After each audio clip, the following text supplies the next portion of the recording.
Now, whether you actually believe in the paranormal or just enjoy listening to the spooky stories in an attempt to scare yourself, this is one of the many paranormal experiences I've had, arguably the most terrifying, converting one of the eyewitnesses from a skeptic to completely believing in the paranormal and actually taking it seriously. My friends and I have always been quite fond of going out urban exploring. For those of you that don't know what that is, it's when you go out and look for abandoned and derelict buildings to explore and photograph. We didn't go out searching for the haunted side of things. We just enjoyed the eeriness and also the beauty of old abandoned places. Living in Scotland, a lot of these abandoned places are normally surrounded by amazing scenery, from hills and mountains to thick forests and lush fields. So we always made a day out of it when we did go exploring. One house in particular was our favorite, so much so that we had already visited a couple of times prior to this experience.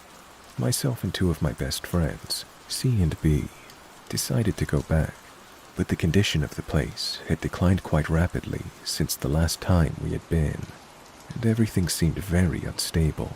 But we didn't let that stop us. Finding that our usual entry spot had been boarded up, we felt quite defeated, but we decided to look for another entry anyway.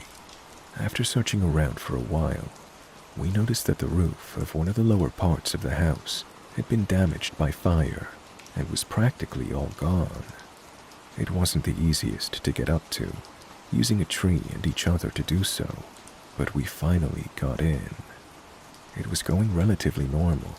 We were wandering around the inside, searching and admiring the rooms we could still get into, being terrified by the occasional bird being spooked by our footsteps, and taking photos of the amazing architecture.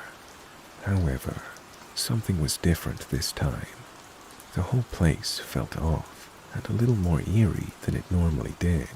I've always been what you would describe as spiritually inclined, so I felt this more than what my friends did. One of them was a complete skeptic, so he just brushed it off and said we were over-exaggerating and making things up. His mind was going to be completely changed after leaving this house. After exploring the top 3 floors as much as we could, cringing at the spray paint, art, the vandals had left, we were on the ground floor just having a chat and discussing how much the house's condition had really declined. We were standing in one of the hallways, almost in a triangle formation. I was standing in a door frame with my back towards the empty room, with C to my left and B to my right. I was still feeling a little uneasy, but I didn't give much thought to it. As we were all conversing about the plans for the rest of the day, I felt something on my back. It felt like someone had run their hand down my back. From the base of my neck to the center of my back, I felt a firm, consistent pressure until the pressure tapered off down to the base of my back. It was over within seconds. I felt all the color drain from my face as I frantically jumped forward with a scream. B and C both looked at me in confusion and asked what happened and if I had hurt myself. In a haze of confusion and dizziness, I wasn't able to form any words, never mind describing what I just felt. I regained my bearings and took a couple of deep breaths before trying my best to explain the sensation of being touched. B's face turned a little pale as she saw how serious I was being. However, C was a skeptic. He laughed and thought I was joking, or that I'd accidentally hit something without realizing, or a bug had bit me. I knew that wasn't the case, because for a split second before it happened, I felt every single hair on my body stand up as a warning to what was about to happen. Being slightly freaked out, B and myself managed to convince C that it was time to leave. On top of what had just happened, it was also getting a bit cold. While making our way to the same section we had entered through, I started to feel a burning sensation run down my back. like someone had taken hot coals or a flame down my back. Starting to freak out again, I asked B to check if anything was there. Asking her what was wrong, I automatically knew something was wrong because she didn't give me a response. She was just silent. The next thing I knew, B was calling over to C to come and look, which made my anxiety spike up more. From the look on C's face, I became increasingly worried. They both nervously told me that there were marks going down my back. Obviously, not being able to see my back myself, I then asked them to take a photo for me to see. Looking at the photo, there were 3 distinctive scratches going down my back, exactly where I'd felt someone or something touching me. Looking at that photo still gives me uneasy feelings to this day. At first, C was convinced I'd done it to myself or caught myself on something, but after examining the scratches more, he determined that it couldn't have been. The scratches went under my bra strap, which would have been impossible for me to do without them noticing. At this point, we were all trying to keep our calm while internally freaking out. We tried to make our way out as quick as we could without injuring ourselves, climbing back over the wall of the house and through the hole where the roof used to be. We collectively walked a few feet away from the house and stopped to look back at it, still trying to understand what had just happened. We all agreed that we'd go back to the car and never come back here. The walk back to the car, which took around 20 minutes, was relatively uneventful, apart from the continuous uneasy feeling that we were being watched or followed, and occasionally thinking we could hear footsteps behind us. It was actually quite peaceful. Taking in the Scottish countryside, we got to the car where we sat and had a smoke, still trying to completely calm ourselves down. It's safe to say that after that day, C took a long time to process the events, but undoubtedly became a believer. We swore to never come back to this house, but for some reason, we're always drawn back to it. It's like an urge to come back and visit, like an itch that you can't quite scratch. Maybe we're just drawn in by the eeriness or the mystery around that day, or maybe it's something more than that.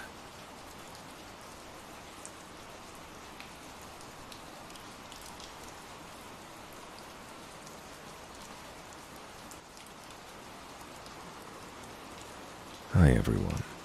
First time posting here. I'm looking for explanation as to what this may have been. About 2 or 3 years ago, I was with some friends in my car outside of one of my friends' houses. It was around 9 p.m. in wintertime, so it was relatively dark out, but the weather was clear. There were 5 of us in the car, myself and a friend in the passenger seat, as well as 3 friends sitting in the middle row. We were in an SUV. We were talking about some random topic, when all of a sudden, I felt an intense feeling go down my spine, like we were being watched. I turned to my friend in the passenger seat, and he looked up at me at the same time, like he'd just seen a ghost. I asked him if he felt that too, and he said yes. None of my other friends in the back felt anything. We felt really strange, but we ignored it and continued talking. A few minutes later, the feeling came back stronger than before, and once again, my friend and I looked at each other at the same time. He looked right past me out the driver's side window, which my back was to, and he told me not to turn around. None of my other friends saw anything, but he said there was something out there, and I felt some sort of presence behind me. We took turns describing to each other what we sensed it looked like, and we were for sure both seeing and sensing the same thing. It was pure white and humanoid, but the details of what we sensed are fuzzy to me. After a minute or so, it went away, and we were totally spooked. This is where it gets weirder. My friend and I both felt the presence making circles around the car, and we both began to see green glowing circles moving quickly around it. It's hard to explain, but we really couldn't see them. It was more knowing they were there. They began to move faster, and we were freaking the hell out. Then, all of a sudden, they disappeared. Once again, we both saw and felt these, but nobody in the back did. Then, passenger seat friend and I were leaning back to talk to the middle row, when on the sidewalk behind the car, there was a flash of white light and a creature sprinting down toward us. It was pure white, bipedal, somewhat humanoid, and very tall and lanky.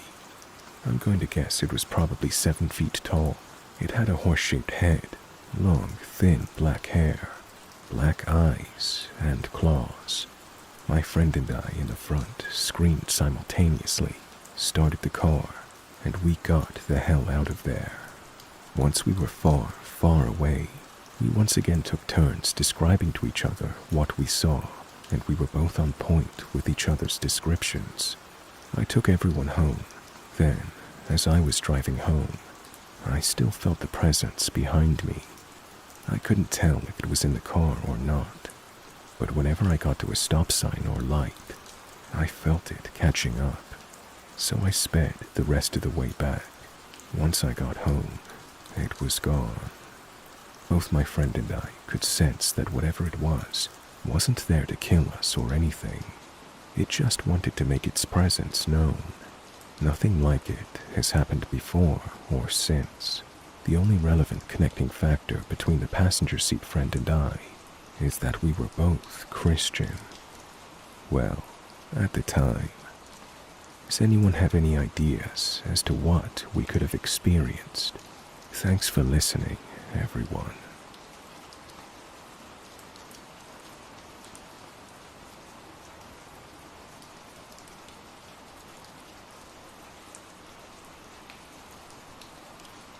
I saw a crawler, or whatever it is. I've heard Wendigo, I've heard Skinwalker, but it absolutely blew me away that other people have been seeing them too. Whatever they are, we don't know a lot, and I don't think we can accurately classify them yet. I recently replied to someone's post who was looking for individual stories for an extensive bit of research, and so I had them DM me so that I could send it there. Since then, I've had others DM me looking for it as well. I've decided to put it here. This happened years ago. I believe I was in 7th grade. I'm now preparing to start college. I was sharing my room with my little brothers, as well as a bunk bed. I had the top bunk. It was summer, and since it got really stuffy in the room, we would install screen windows.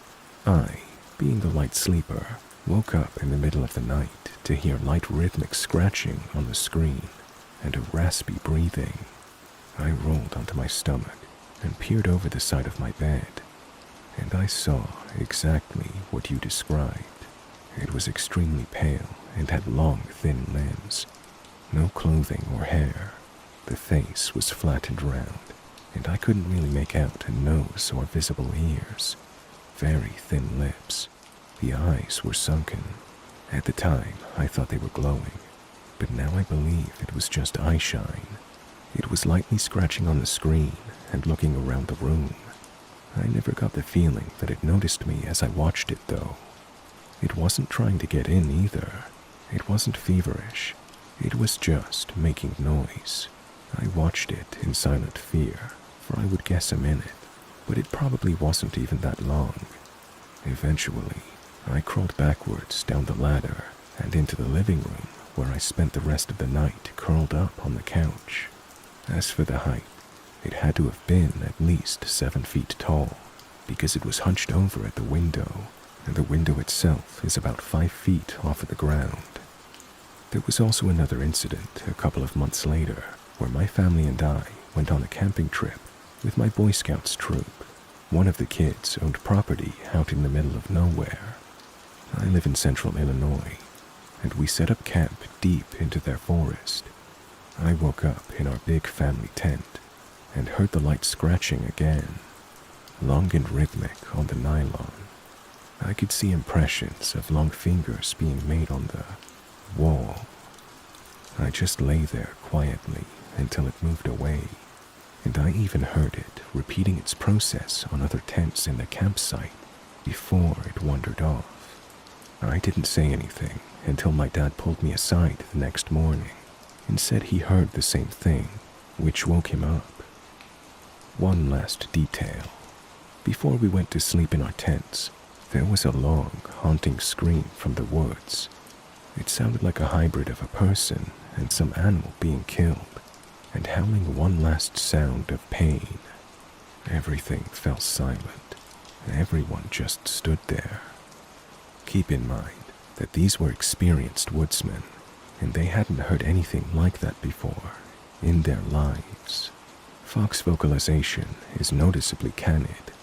Mountain lion sounds are distinctly feline. This was entirely unnatural.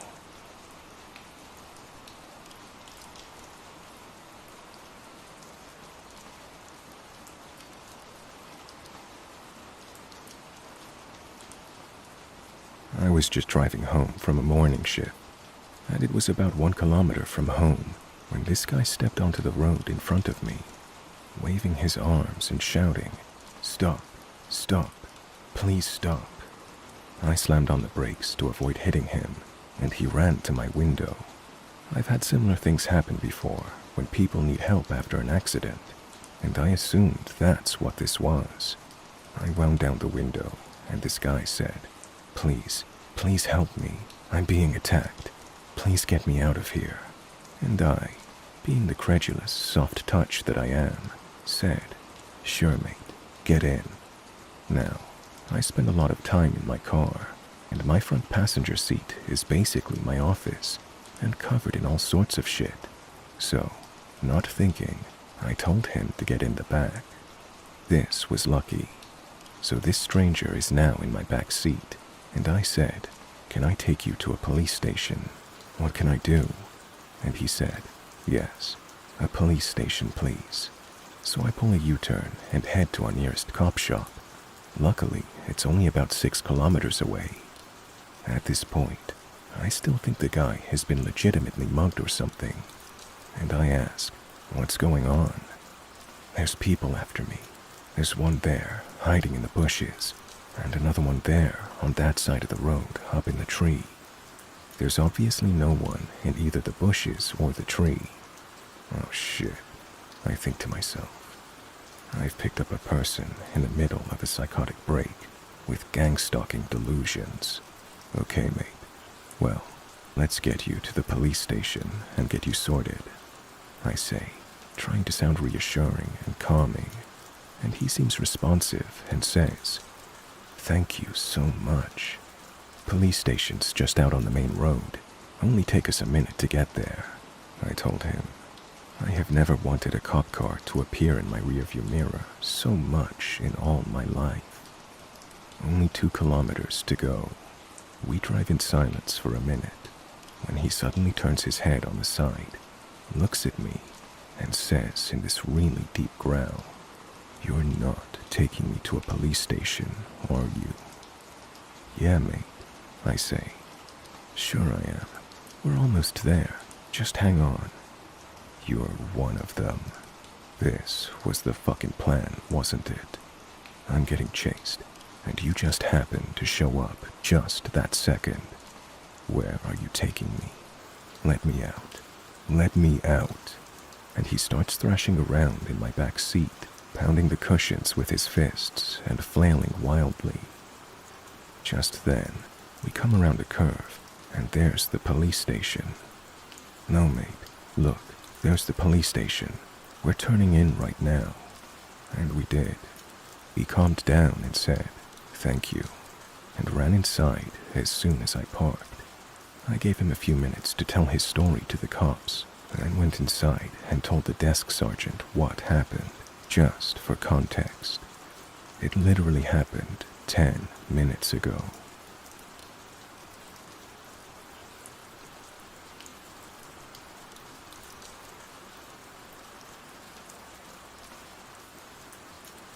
So, when I was a kid, my family was really close to the across-the-street neighbors. I was outside playing with their daughter when my parents told us they were going to run to the store for a bit. We asked them if we could stay at my house. I had a cool Barbie dream house, as her parents were home right across the street. My parents said yes and made sure to tell hers to keep an eye out. Once we're inside, we're thrilled to have the house to ourselves. Just like big kids, we made ourselves some lunch and watched cartoons for a bit. There's a sudden knock at the door, and the fun begins. Because of the urgency of the knock, I hopped up and ran for the door, thinking it was my parents who forgot something. After looking through the side window, I saw what looked like my friend's brother. I flung the door open, and there was a man who was not my friend Storky's 6-foot-tall brother. The man looked jumpy and told me he needed me to come outside because he just hit my parents' car. I immediately panicked and asked which one. He took a few steps back to look at the driveway and said, "The red one." My mom's prized BMW. Now, don't judge me too harshly. I was maybe 9 or 10, and someone had told me they ruined the car my mom loved just as much, if not more, as us kids. I blurted out that my parents weren't home, and he told me he still needed me to come out to see the damages, because obviously a 9-year-old can assess the damages to a 1990s convertible BMW. I looked back at my friend, and while we chatted, he reached out to open the screen door. It was locked, but it was one of those shitty plastic ones that could have easily just been yanked a little hard and pulled open. It wasn't until then that my alarm bells went off. I told him I had to call my mom. He started to protest, but I slammed the door shut and immediately called my friend's mom. Thankfully, she's a pretty intimidating lady, and she marched right over before we could even finish explaining what was happening. The man was obviously startled by someone getting there so quickly. When she demanded to know why he was at my door, he stammered something about selling magazines. Obviously, we didn't have anything to do with him, so she told him to get lost or she was calling the cops. It was at this point I looked out and noticed a car pull up, and he quickly went to hop in. I think we all came to the realization at the same time that someone had been in a car waiting for him at the top of my street.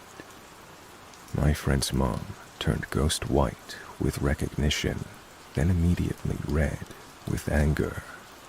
Let's just say we weren't allowed to be home alone for a long time after that.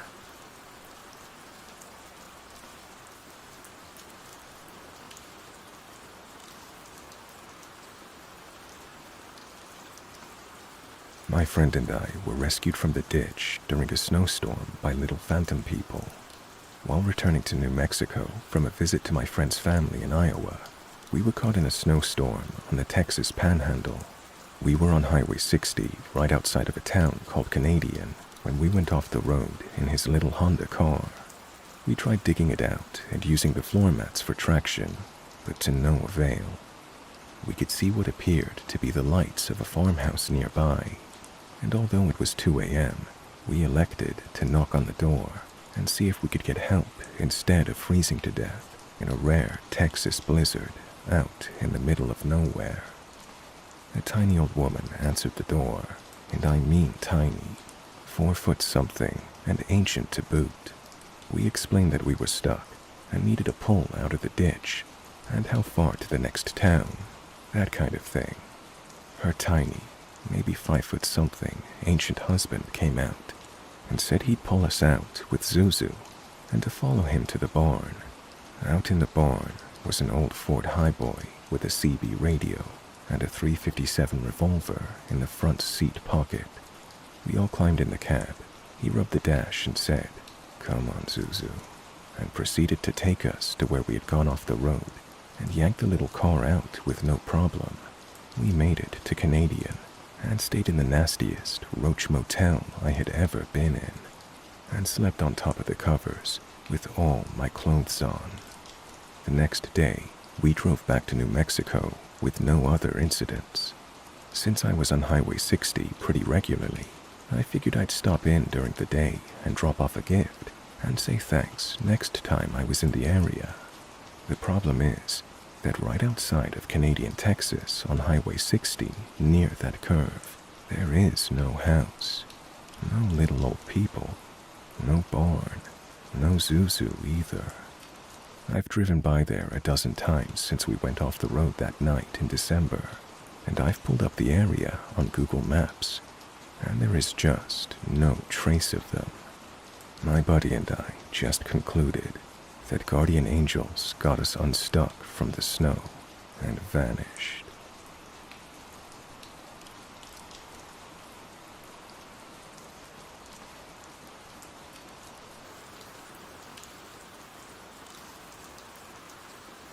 This encounter happened to me and my best friend sometime back in 2007 or 2008.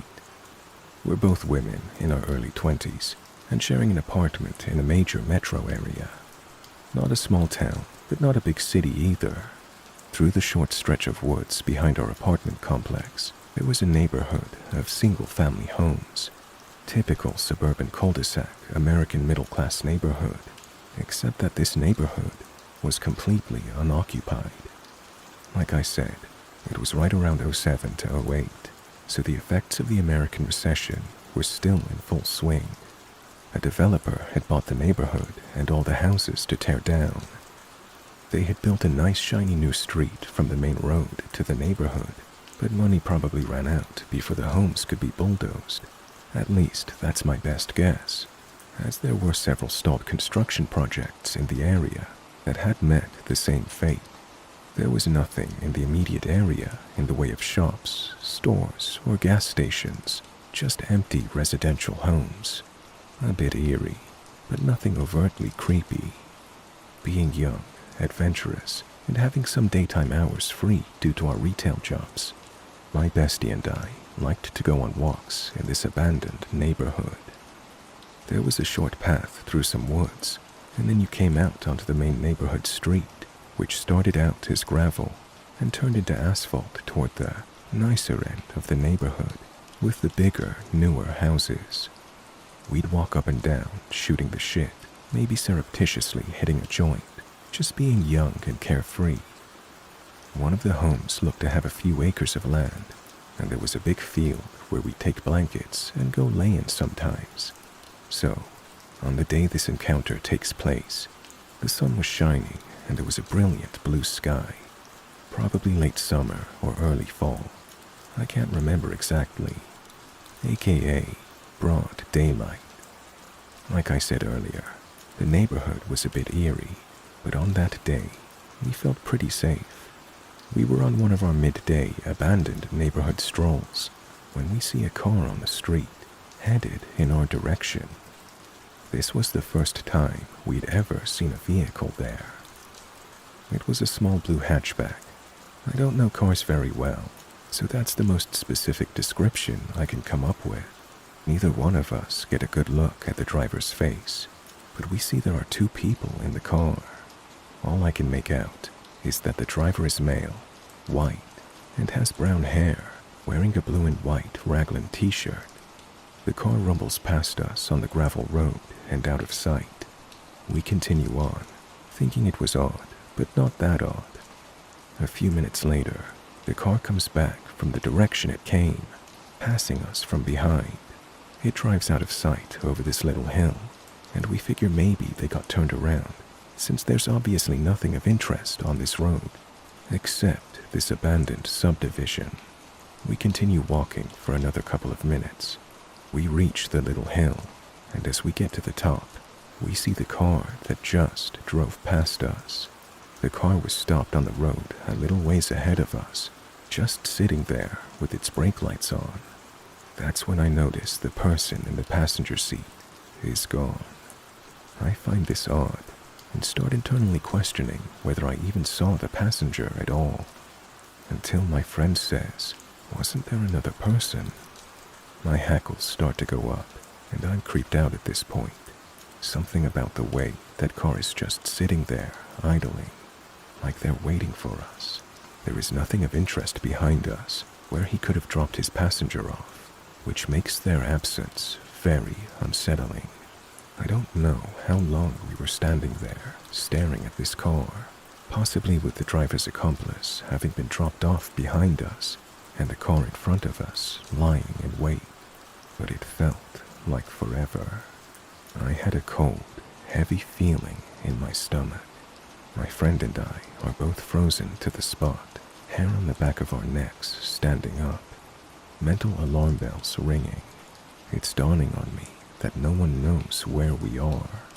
While I'm standing there, frozen in fear, brain frantically trying to figure out how long it would be until my boyfriend would get off work and discover us missing, the car started backing up towards us, fast.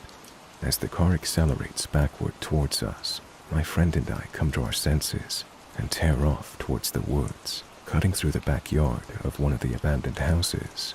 We frantically bushwhack our way through the short stretch of woods and come out on the opposite side of our apartment complex and run like hell until we reach our building. I have no idea what that driver was doing, what their intentions were, or where his passenger disappeared to.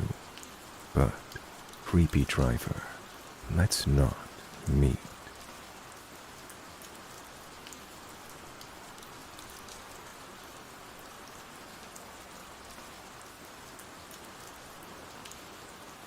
This happened to me and my friend around 9:30 p.m. on a Saturday, if I recall. I live in an area where not much goes on and is pretty safe for the most part. Anyways, my friend and I are dumb teenagers, both male, that love urban exploring. Our favorite sites to explore are tunnels. Around 7:30 p.m. one night, my friend and I were exploring some sites around the park, 2 blocks away from our house. It was full of small tunnels to explore. We felt a bit weird because we felt as if we weren't alone. There were a couple of disc golfers, but we had just watched them leave.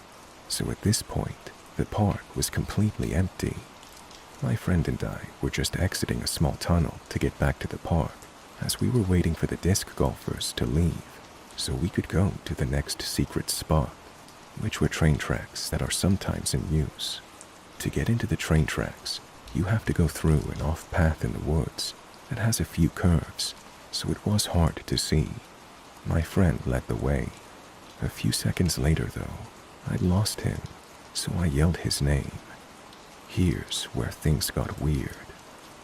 I heard what seemed almost like a distant yell or shout from the train tracks. I thought he had sped up, so I jogged up ahead and eventually ran into my buddy that was just around a curvy turn. I asked him if he was okay, and he replied yes, like nothing had happened. A little suspicion ran through my mind, so I asked him if he'd yelled at me from the tracks and had come back to get me. Shockingly, he didn't. He was waiting for me just at the turn, and he also said he heard the yell. Well, my friend and I are idiots. Instead of going back, we quietly continued to the tracks. When we got up to the bridge with the train tracks, there was absolutely no one or nothing up there. Although, I felt like we were being watched from the trees or something. I let my friend know about this feeling, and we quickly stopped throwing rocks into the creek and headed back to the park. I knew something was wrong as we were leaving. I just couldn't put my finger on it. We played around on the basketball court at the park before we left. Due to the creepy vibe, my friend and I decided it was best to take the main road back instead of the shortcut through the woods that led to our neighborhood. It was around 9:30 now. My friend and I were talking about what we should do all night because he was spending the night at mine. The park has a soccer field across the street from it, so it has 2 gravel parking lots that are sort of hidden by the trees. As we were walking past one of the gravel lots, I felt what seemed like a warning from my body. I passed it off as nothing, but as we crossed the street from the gravel lot, here is where things started getting really creepy. I could see someone come out of the shadows of the gravel lot. They had appeared to be wearing very dark clothing and a hoodie to cover their face. It was throwing red flags everywhere. The way they came out of nowhere was so subtle and perfectly timed. It felt as if they were waiting for us to cross to start following us. My friend hadn't seemed to notice the strange figure. I told him to jog up ahead a little. He seemed confused, so I pulled him close to me and told him what had just happened. He seemed anxious, so we picked up the pace a bit. Every once in a while, I would look over my shoulder to see where he was. Every time I looked, he would be at least 3 feet closer to us. I could hear the figure's eerie breathing. Thank God we were close to an alley shortcut that no one really uses but my friends and I. To get to it, you go up a little hill left of the street. I saw this as an opportunity. I mumbled to my friend, "Use the alley." He quickly nodded yes. The second we made it to the hill, we casually jogged up ahead to the alley. I told my friend to wait for a second. I peeked over to the street from the alley, and there I saw them. What appeared to be a man in his 30s was making his way towards us very quickly. I could see his eyes now. They were staring directly at me with an evil look.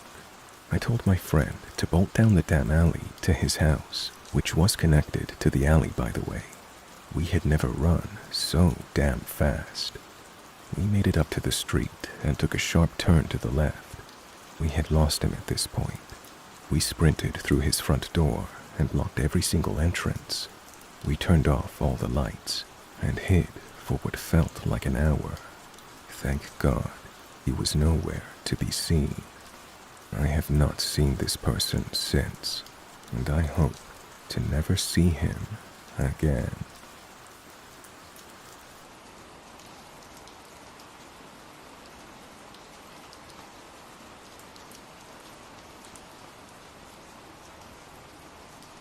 I've had a few supernatural experiences, but the one I usually go to is when I worked in a supermarket. I grew up in a farm town, and the only place to get groceries besides the grossly overpriced Shopko that was on the edge of town was the family-owned supermarket, Robertson's. The Robertson family was very active in the community, but also had a reputation from miserly to straight-up evil, depending on who you asked. If you asked me and the rest of the bag boys, Robertson's had a dark aura around it. Many features contributed, like the vaulted ceilings in the back rooms, the creaking floors in the upstairs offices, and the door hidden behind a pile of old shelves that seemed to lead under the loading dock. The worst was the patriarch of the Robertsons, Blaine. He was too old to handle the business decisions, but he was too stubborn to let his toupee-toting son take it out of his hands, so he spent his days shuffling around the floor, antagonizing the bag boys at every turn.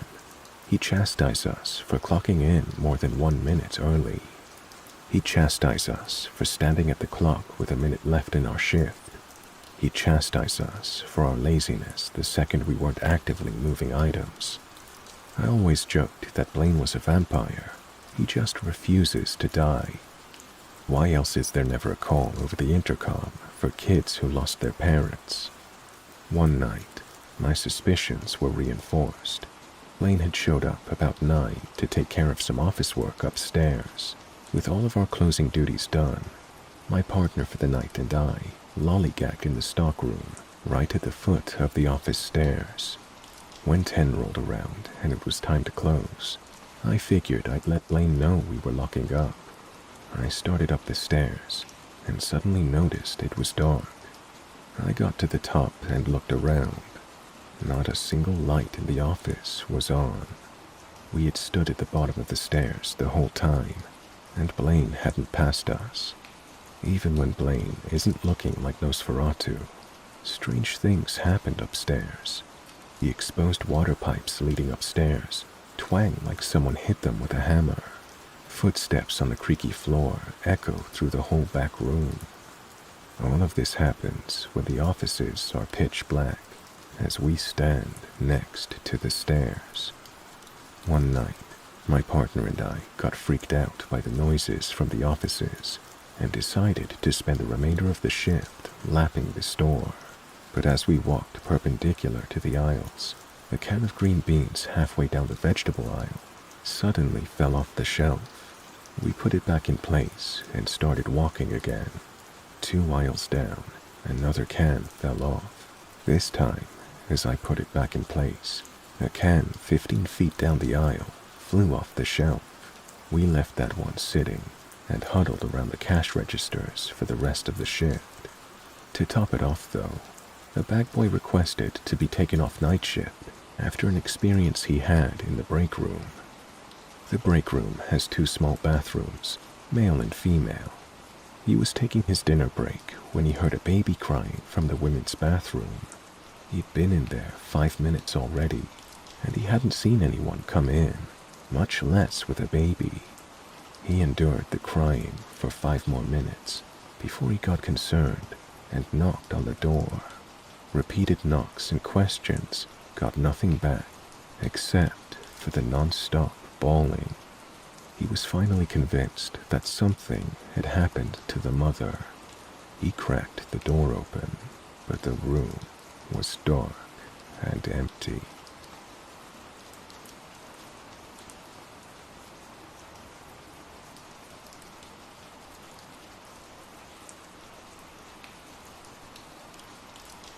Hey guys, so my girlfriend and I were reminiscing about old Halloweens pre-pandemic, and it reminded me of Halloween 2018. I thought it was a story worth telling, so here goes. So I live in the UK, and relatively near where I live is an old mental asylum. It's been abandoned and run down for a good few years now. It's patrolled by an old guy with a big dog, who apparently owns or caretakes the land, although he's only usually there during the day, and at night goes home. Unsurprisingly, the asylum was featured on an episode of Most Haunted a good few years back, which makes the place ripe for attention from the locals in the twilight hours once the patrolling guy has gone. I'd only been a few times prior to this. It was usually relatively busy, but usually infested with thrill-seeking teenagers and a few potheads looking for a quiet place to get stoned without hassle from the local police. Occasionally you would get a few groups of chavs, British slang for teenage troublemakers to summarize without derailing the story. They try to start fights, but you were usually okay in a group. Anyways, in I think 2018, a group of friends, my girlfriend and I, decided to go there on Halloween night for some ghost hunting. We ended up going there way later than intended, so it was actually November 1st, about 2 a.m. by the time we arrived. But hey, no biggie. We dodged the crowds. There were 5 of us. Myself, my girlfriend Catherine, my friend Aaron, his girlfriend Monica, and his other friend Daniel.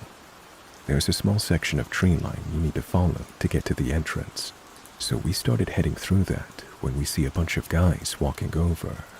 Daniel starts stressing, thinking it's the police, because it is technically trespass, but Aaron and myself start reassuring him that it's fine. One of the guys shouted something like, "Security, stay where you are," with a bit more of a Brummie or Birmingham accent, maybe Cannock or Wolverhampton, but definitely Midlands-ish, so not really very local to us, but that doesn't really mean anything necessarily. However, Aaron, who comes here a lot, as he lives a 3-minute walk away or something, basically replies with, "They don't have security here. Nice try, mate." And the guys just all kind of laugh and go, "You got us." We all laughed, and that was fine. No big deal there, we thought. We go around exploring, but Catherine tells me that after we went past those 3 guys, they turned off their torches. The place is insanely dark, so this is odd in itself, and she feels as though we are being followed. I tell the others. Daniel started freaking out. Aaron and Monica assure us it's all fine. Another thing I should note is that these guys weren't the average people you would see at this place. They looked to be in their mid to late 40s, all quite big and broad. Not a usual sight for an asylum at 2 a.m. As we're going around, we hear something landing behind us. We look back, trying to work out what it was, but we didn't see anything. A few more things start landing. Stones were being thrown in our direction from somewhere. We couldn't make out where, though. We kind of figured they were coming from one of the nearby windows and start shouting up at the window a few expletives at whoever was throwing them. They stayed silent, just occasionally throwing more. After Aaron and Catherine both got hit by a stone, we all determined it was time to leave and started to go. Daniel and Catherine basically wanted to run off, but Aaron convinced us all that they're likely just trying to scare us, so not to panic or run. So we casually walked off, shouting a few expletives as more stones got hurled our way. We managed to get around the rest of the asylum without much hassle. Had a gander around. We were heading back toward the car via a different route across a field near the edge, where there was another window. I told the guys that I thought I saw some people coming out of the little door at the bottom. Aaron shined his torch over, and sure enough, it's the same 3 guys from earlier. No torches on, seemingly coming from the route that we had just taken, almost as if they had been following us.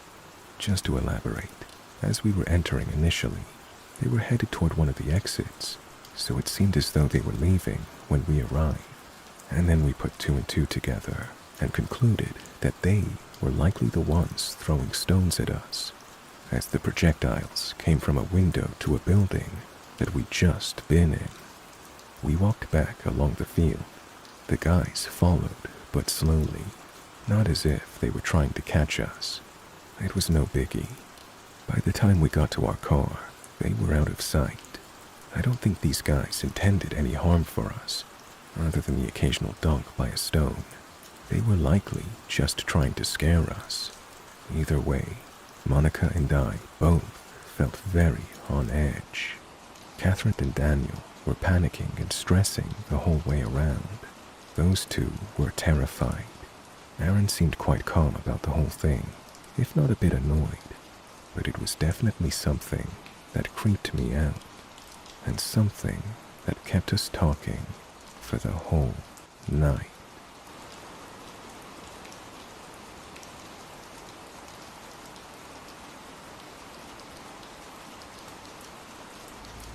For a bit of context, I grew up in the middle of farmland in a large 1800s Victorian home.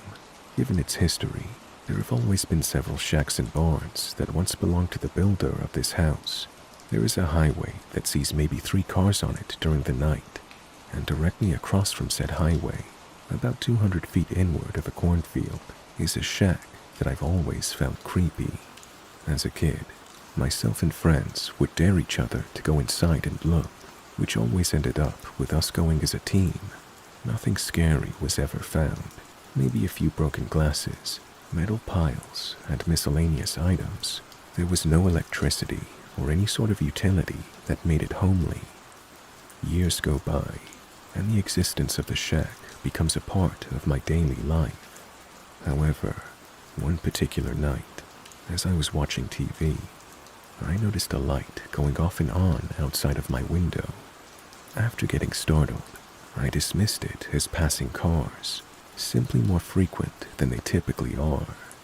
An hour passes, it's nearing midnight, and the light stays on. This time I know for sure it's coming from outside. My family are all asleep, but being my pansy 16-year-old self, I needed confirmation. Too bad for me, no one wants to go check it out. So, I go alone. I grab my pocket knife and a flashlight, the best I could think of with my shaken thoughts, and take off into the night. As I neared the highway, the lights turn off, almost making me choke on air. But I had to figure out what the hell was going on. I make it to the entrance of the shack, which has no door, and slowly begin to enter, my flashlight scanning the room for any sign of life. What happened next, I'll never forget. 5 feet away from me, there's an old tattered recliner facing away that my father had tossed in there for future disposal. I shine my light on it because I knew I'd seen it rock ever so slightly. As I did that, a man stands up from the recliner, saying absolutely nothing. All I could tell was that he was middle-aged and wearing a jacket of sorts. Before I could process what was happening, I was already sprinting across the road and praying he wasn't behind me. It felt like years before I could make it to my door, but as I'm about to make it into safety, I decide to look back. He was standing in the road, completely still, no words whatsoever. It's been 7 years since then. The shack still stands. The recliner remains in place. My dad never believed me. I wish someone could share the dread I had when I realized the recliner was facing a window which was directed straight at my house.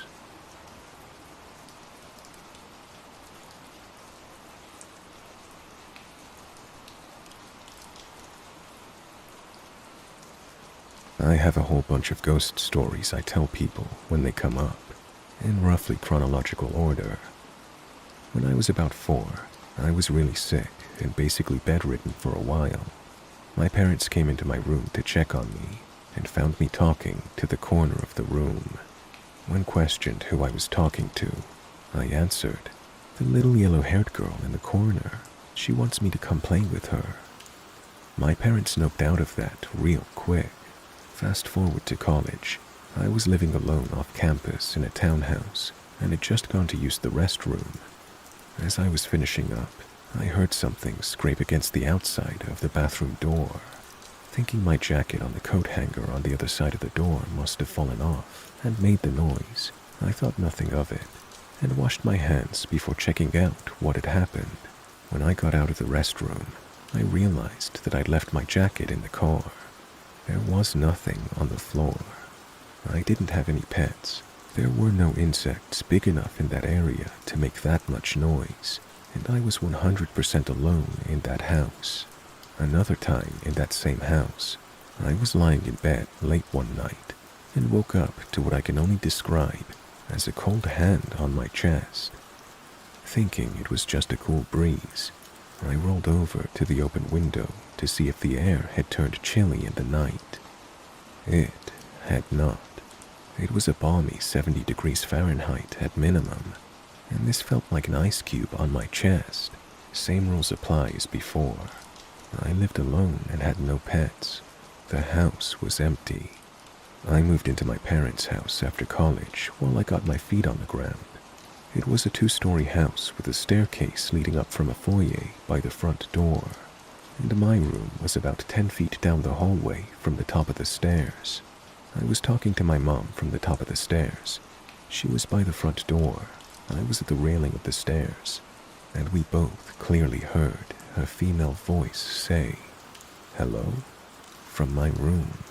The window was open, so it could have been someone from the outside. However, the sound very clearly came from the direction of my room. It was way too loud to have been someone talking from the street without yelling, and it was very clearly not a yell. Before you make the jokes, I didn't have a girlfriend at the time and was definitely home alone prior to the incident. Another thing that happened when I was living in my parents' house, but when I was packing up to move to my current place, I had switched rooms to the room across the hall, and as I was packing my stuff up, my mom and I both heard a female laugh from my old room. Once again, it was definitely coming from my old room, and it definitely wasn't from someone known in our house. There wasn't an attic or crawl space connected to that room either, so there was no way it was a creepy squatter or something. So, to my current apartment. I've had several creepy stories here. First, while I lived alone, I regularly felt like someone was with me in the apartment.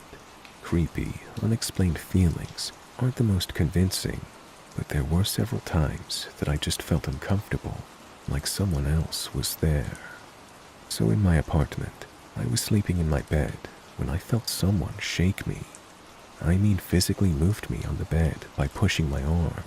It wasn't a situation where I jolted awake. I clearly woke up to the sensation of someone pushing on my arm hard enough to move me and the bed. I freaked out, but stayed stock still in case it was a stupid robber checking if I was awake or something.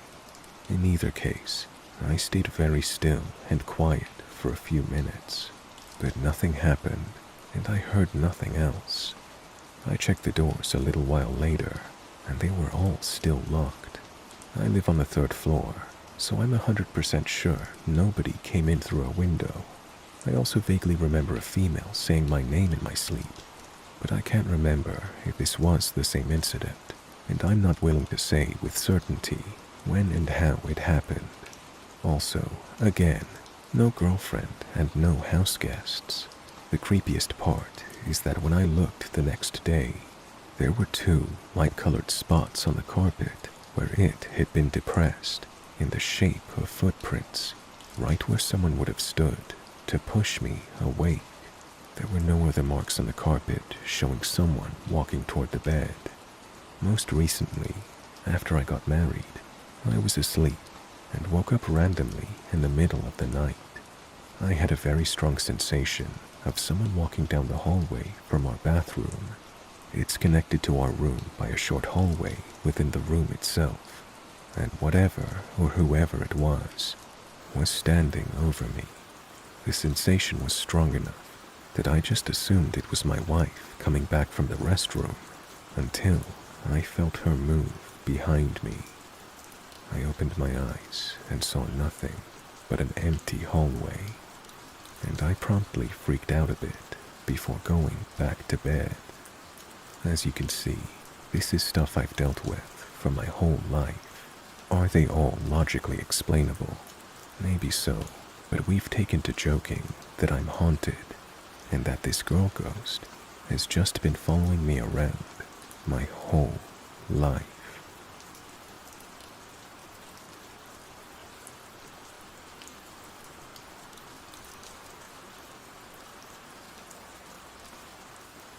I wanted to share a truly bizarre, terrifying, and unexplainable experience I had growing up. To make note, my childhood home was a hotbed for paranormal activity. I could honestly write a book with the amount of stories I have, but this one was different from all the rest. So, to start off, we lived on a small stretch of secluded highway in a wooded area. Our home was nestled on a plot of land that was a few acres, and the area surrounding us was federally protected land of the wildlife refuge, which means unless your house is grandfathered in, then no one can purchase land or build in this area. So we had no neighbors. Our house was a 300-year-old colonial house and held a lot of history. There was knowledge of Native Americans once residing there, and a lot of war stories with the Civil and Revolutionary War happening on that land. There was definitely a heavy negative energy in that house and property. You always felt like you were being watched from every angle of the woods, and so many people who visited would become uneasy immediately and state their discomfort and needing to leave. My family and I have countless stories we experienced individually or with one another. This particular experience was shared between myself and 2 brothers. So, like many nights after dinner, my dad would tell me or one of my brothers to go out back and feed the dog. This was a scary task because it would be pitch black and our dog would be near the tree line of woods, which for some reason, that section of the woods would give all of us an uneasy feeling any time we would go near it. And it didn't matter the time of day, it was always creepy, but being there at night was definitely terrifying. So no matter which one of us was told to go out and feed the dog, we would never leave a man behind and would always go out in a trio because we knew better than that, because we wouldn't want to be left to go alone when it came our turn. So, on this particular night, I was probably 11 years old, my brothers being 10 and 7. We would always do the same thing. So whoever was told by our dad to feed the dog, they were the one who had to carry the bowl out, and the other 2 would huddle close, with the person with the bowl in the middle. We would walk extremely slow, all of us looking different directions, surveying the property, but keeping the conversations very lighthearted and being silly to keep from getting scared before completing the task. So once we reached our dog, this is where the person holding the bowl would get screwed, because right before you had the chance to put it down, the other two siblings would scream something like "Jeepers Creepers" or "The Jersey Devil," while hauling ass back to the house, so you would be left standing alone before getting the chance to run with your siblings. So on this night, my brother was the one who had to hold the bowl, and as we walked out to head towards the backyard, something felt off, like the air felt static and charged, like how it feels before a lightning storm, and we could hear our dog barking like crazy, which was unusual. And as we got to within sight of our dog, we see him standing on his hind legs with the leash pulled completely tight, because whatever he was barking at, he was trying with all he had to break out from that collar and go after it. That's when we heard loud branches snapping and looked towards the direction our dog was barking in. We then see this giant black stick figure that was as tall as the trees. It was walking over this huge brush pile we had, which was why we were hearing branches breaking. The way it walked was almost mechanical in a way, and its presence felt very ominous and gave us a very dreadful feeling. At first, it seemed like it didn't notice us. It was just walking by, but then it turned towards us, and that's when we booked it for the house. My brother throwing the bowl of food in the air and feeling like our legs were jello.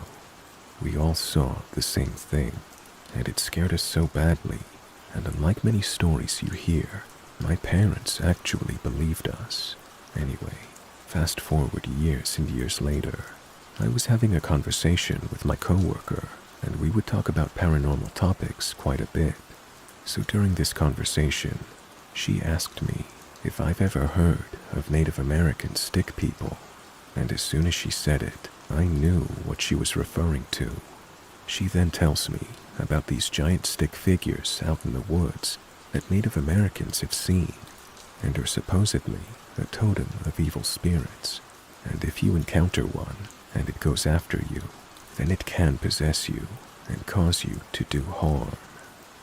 I was so freaked out because up until then, I had never heard of such a thing, but knowing the Native American history of that land, it makes me believe that they are related.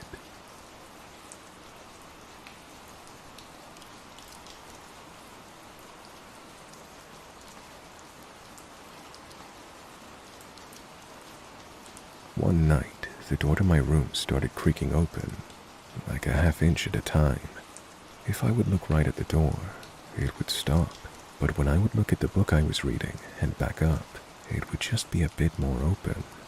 Finally, it was almost wide enough for someone to walk through, so I said, "Stop it," in as commanding a voice as I could muster, and it stopped mid-creak. It was a 160-year-old house. Everything creaked. I was almost too scared to go to sleep that night.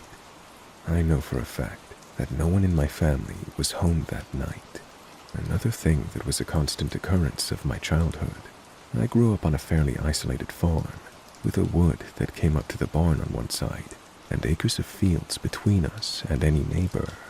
Every night when I'd finish chores, shut off the barn light and close the door, the only light would be from a dim porch light about 40 yards from the barn, and, if it wasn't too overcast or foggy, the moon and stars.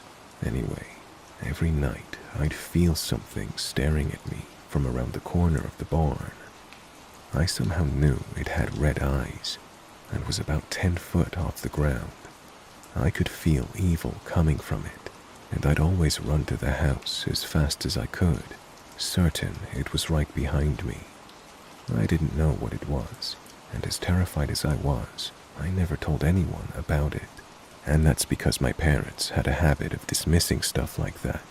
And even as a kid, I didn't want to be seen as a sissy crybaby, which is definitely what my dad would have called me. With time, I kind of got over it, and figured it was an overactive imagination, combined with too many goosebump stories that caused it. That is, Until about 8 years later, when I'm sitting around swapping spooky stories with my friend, who pretty much also grew up on the farm. She said that as soon as the lights were off in the barn, she felt something scary and evil staring at her from, and get this, the same corner of the barn. I asked a few questions, and yes, she felt it was about 10 feet off the ground, and even though she never actually saw whatever it was, she was sure it had red eyes. I was freaking out, and it got worse when I asked my siblings if they'd ever been scared by anything near the barn. I was careful not to ask leading questions, and every single one of them said the same thing. There was a scary thing that would stare from the corner of the barn when they'd turn off the light. I know it was just a feeling that we all grew out of, but how likely is it that we all felt the same thing from the same place?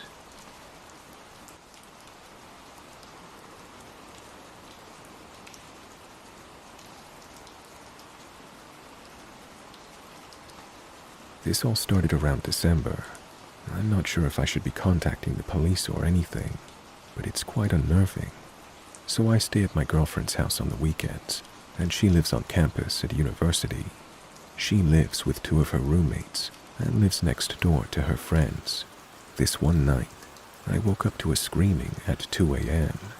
Now typically you'd expect to be hearing screaming on campus from people leaving the bars late at night.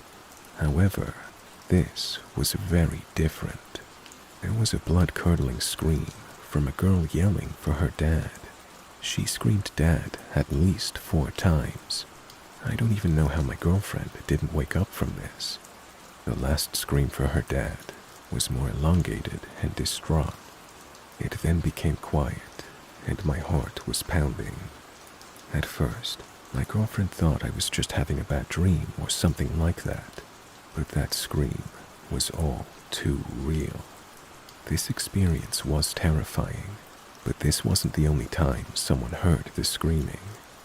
About 2 months later, her neighbor texted her in a group chat asking if anyone heard the screaming, and then exactly a week later, another neighbor heard it as well. Almost exactly another week goes by, and her friend that lives a couple of streets down had roommates that texted each other asking if they heard the screaming at 2 a.m. At this point, it seems pretty clear it could be some sort of luring for trafficking. Less than a month later, at around 11:30 p.m., my girlfriend's roommate thought she heard a girl screaming, "Get off," and she looked out the window, but she couldn't see anything. That was the last time someone heard anything. These events seem very planned, and the fact that my girlfriend lives with 2 other girls alone in a house without a deadlock makes it even worse. Next time I hear something, I'll let you guys know. I'm kind of curious, and I want to try and find the source of the screaming. If it happens again, I'll make sure to document it. She lives right next to a police department, which makes this even weirder. I'm considering calling them soon. Has anyone heard anything like this before? Or maybe something similar?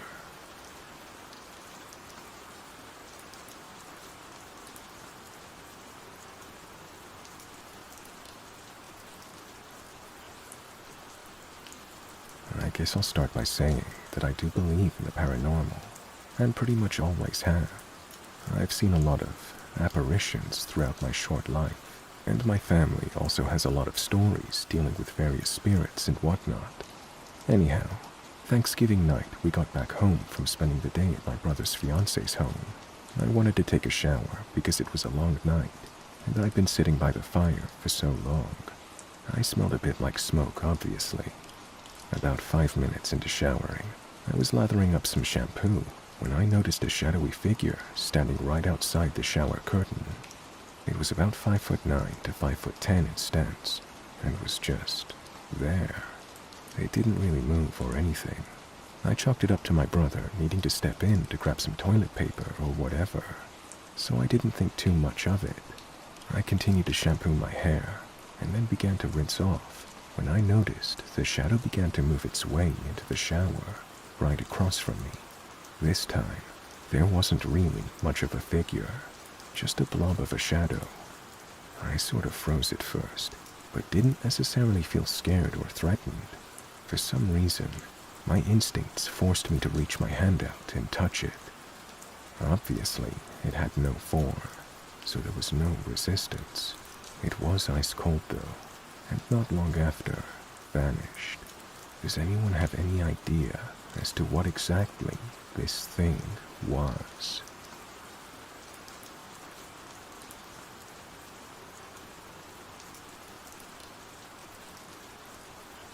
Today, there was a test of the civil defense siren in the region I live in, and the sound of it brought back a memory of something that I have not thought about for years.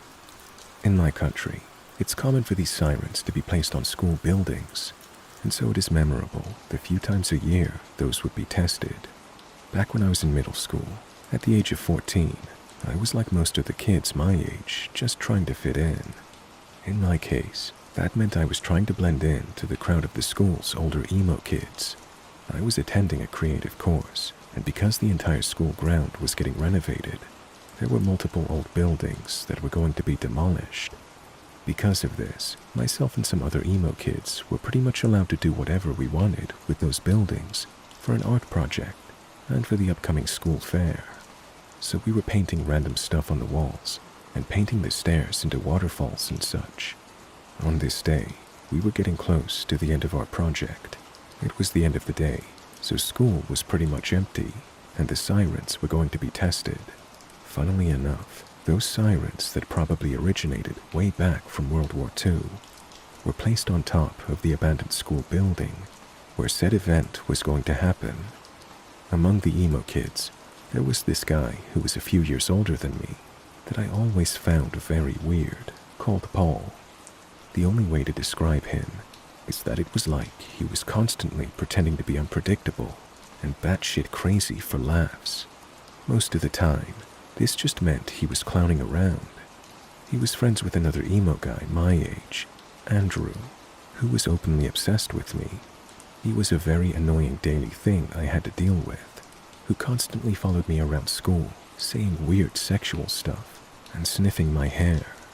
But despite his stalkerish behavior, it never went past that. Paul too had soon joined in on Andrew following me around, and so I skipped school a lot because no one wanted to take me seriously. They thought I was just being whiny about this comedic duo of pursuers, and even my mother would laugh if I complained about it. Despite them both being creepy and annoying, I felt bad for them both, because Andrew was getting bullied for being feminine and gay, even though he clearly was not, given how he acted around me. And I felt bad for Paul, because I knew he came from a very tragic and troubled home. Anyways, I was walking downstairs from where some of my friends were painting to the empty first floor so I could go outside of the building.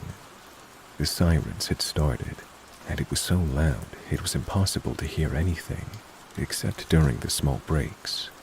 Suddenly, someone grabbed me before I managed to get outside and just moved me into this other hallway where a wall blocked any view from the entrance of the building.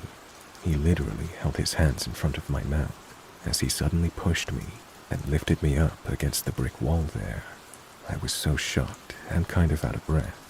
As he faced me, I saw that it was that weirdo Paul, who was, for the record, very tall compared to my tiny frame. The sirens were going off loudly, and he did not say anything.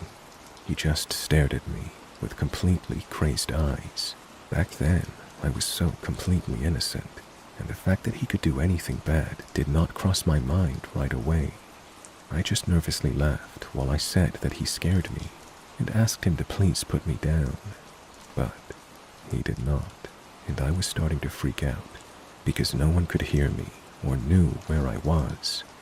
Just then, before anything could happen, this older emo girl who was one of my friends appeared, peeking out of the corner, because she was looking for me. When she saw what was going on, she did not hesitate for a moment, as she walked over screaming at Paul and kicked him as hard as she could in the knee.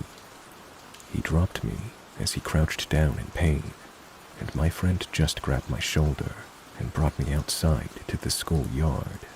After that, we didn't really talk about it. We just called him a creep and laughed it off. During my last few years in middle school, I drifted away from that crowd, as they were all older and moving on to high school.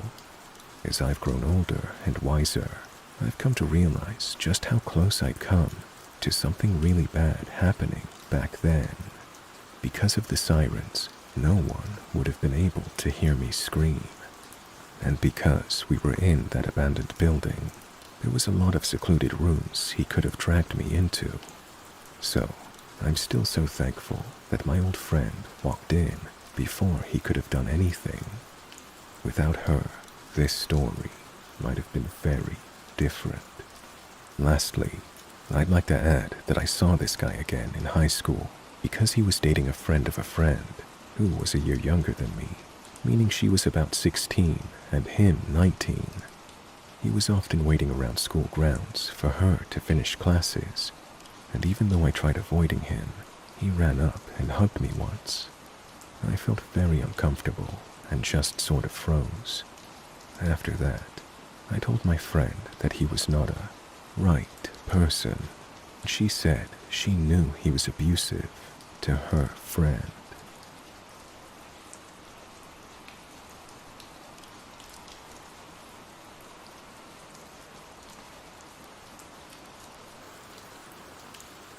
I work in a care home in the UK, and I work nights.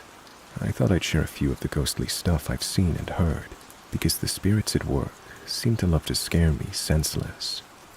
I used to work evenings. It started with just footsteps behind me, particularly when I was on my own. Then they started scratching my head and tapping it. I then changed to night shifts, and certain spirits started popping up that all night staff have seen. One night, about a year ago, I was walking down a staircase, and to my right is a corridor that leads to a dead end. I looked down the corridor, and I saw a figure. She was almost glowing, she was so white. She had no face and very straggly hair. She was peeping out of a doorway of a bathroom. I could only see her head and upper body. Although she had no face, it felt like she was watching me. I turned to call for my coworkers, but when I glanced back, she was gone. She doesn't bother me too much. She seems like a nice spirit, and I've never worried about seeing her again, and I haven't. Another spirit is what staff call the Shadow Man. He lurks behind people and in corners. He only gets very close to one staff member who I regularly work with. I've only seen him one time in front of the entrance. I froze, and so did he. Anyway, one night, myself and this one coworker were doing the cleaning in the corridor with all the living rooms. We were standing there having a rant about general stuff that was annoying us. For context, the spirits never like us being negative. As we were ranting, all the living rooms started making really loud noises all at once. I felt brave and told them to shut up. I turned away from the noise, and this one coworker told me the Shadow Man was behind me. I didn't look, so I don't know if he was, but the noise quietened down because we'd stopped our discussion. But when we started up again, it started as well. Other shorter stories would be me hearing a man shout, "Help me," with no man around, as we were in a corridor filled with women who were asleep. Another time would be when I was walking out of the kitchen and all the cutlery started banging around. Another is the people we see sat in chairs in our peripheral vision, but when we look, nobody is there. Then there's the whistling that happens so close to us, but we have to pretend not to hear it because it feels really wrong. Another time is when I was sat in the staff room on my own, and something said my name in my ear. I ignored it. Then, when I'm in the laundry room, I can hear things in the corridor, like walking frames, even when everybody is asleep. And another time, there was screaming upstairs, and we couldn't find the source. It was like when we went to one end of a corridor, there was a scream on the opposite side, and then we'd be going back and forth without finding the person screaming. On another shift, we were sat in the staff room at around 5 a.m., and there was a walking stick sound in the corridor. We went out to see if someone was awake. They weren't. One night, myself and another care worker are doing normal resident assistance, and we're both working with one person. I suddenly start hearing banging noises, but my other coworker didn't hear it. At first I ignored it after my coworker said she didn't hear anything and summed it up to an overactive imagination. It then began getting louder, and I turned to my coworker and said someone must be breaking in. She told me to look out the front window as there's a view to the main entrance. Nobody was there. Again, I tried to ignore it. When we left this particular room, we decided to go up the corridor, and then we passed the bathroom I previously said I saw a peeping woman. The door was closed this night. Suddenly, the door starts banging really, really loudly and starts shaking. We ran back down the corridor as we were both scared. All alarms were on doors, so we knew no resident was awake. I still have no idea what was in that bathroom. Another night I was on shift, again walking down that same corridor with a staff member. We had done our hourly checks on all residents, and suddenly start hearing on a loop, "Help me, help me, help me," in a woman's voice. At first, we think it's a resident, and instantly start checking rooms again. Nobody is awake, but we can still hear, "Help me." It was after checking rooms that we listened closely, and neither of us recognized the voice. We didn't leave each other's side all night. I left the care home temporarily about 3 months ago, and can go back at any point, but it's just so scary. I've always wondered what is in the home, and how aware they are of their surroundings. I don't like that they know my name, and seem to target night staff.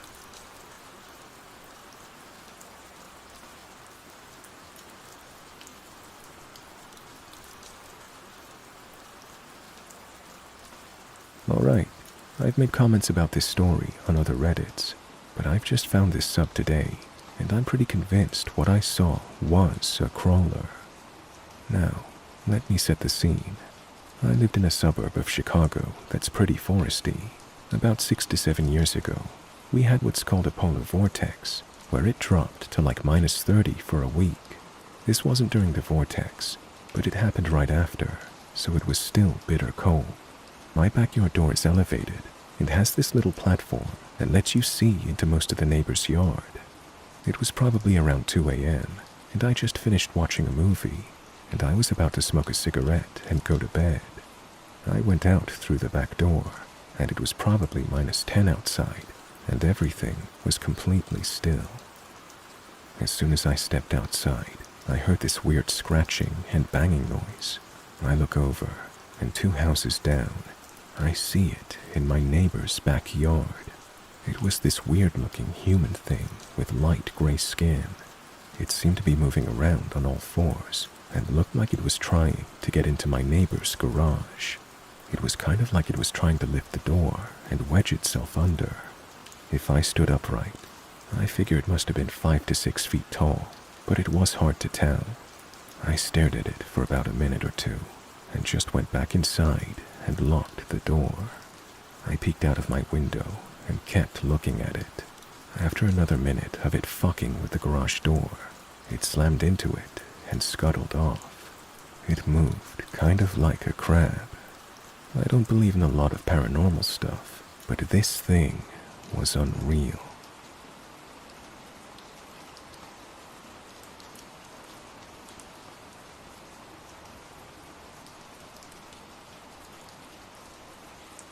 I'm afraid of roads at 21 from an encounter 8+ years ago.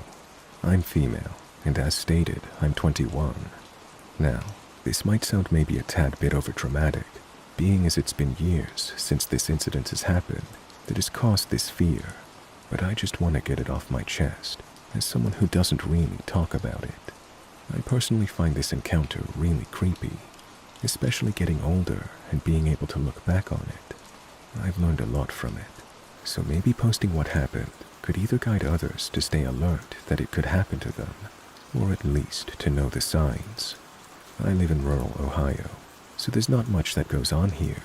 We don't live in the best area either, with lots of drug addicts and sexual offenders of varying degrees. Just if you have kids, you really shouldn't live around here basically.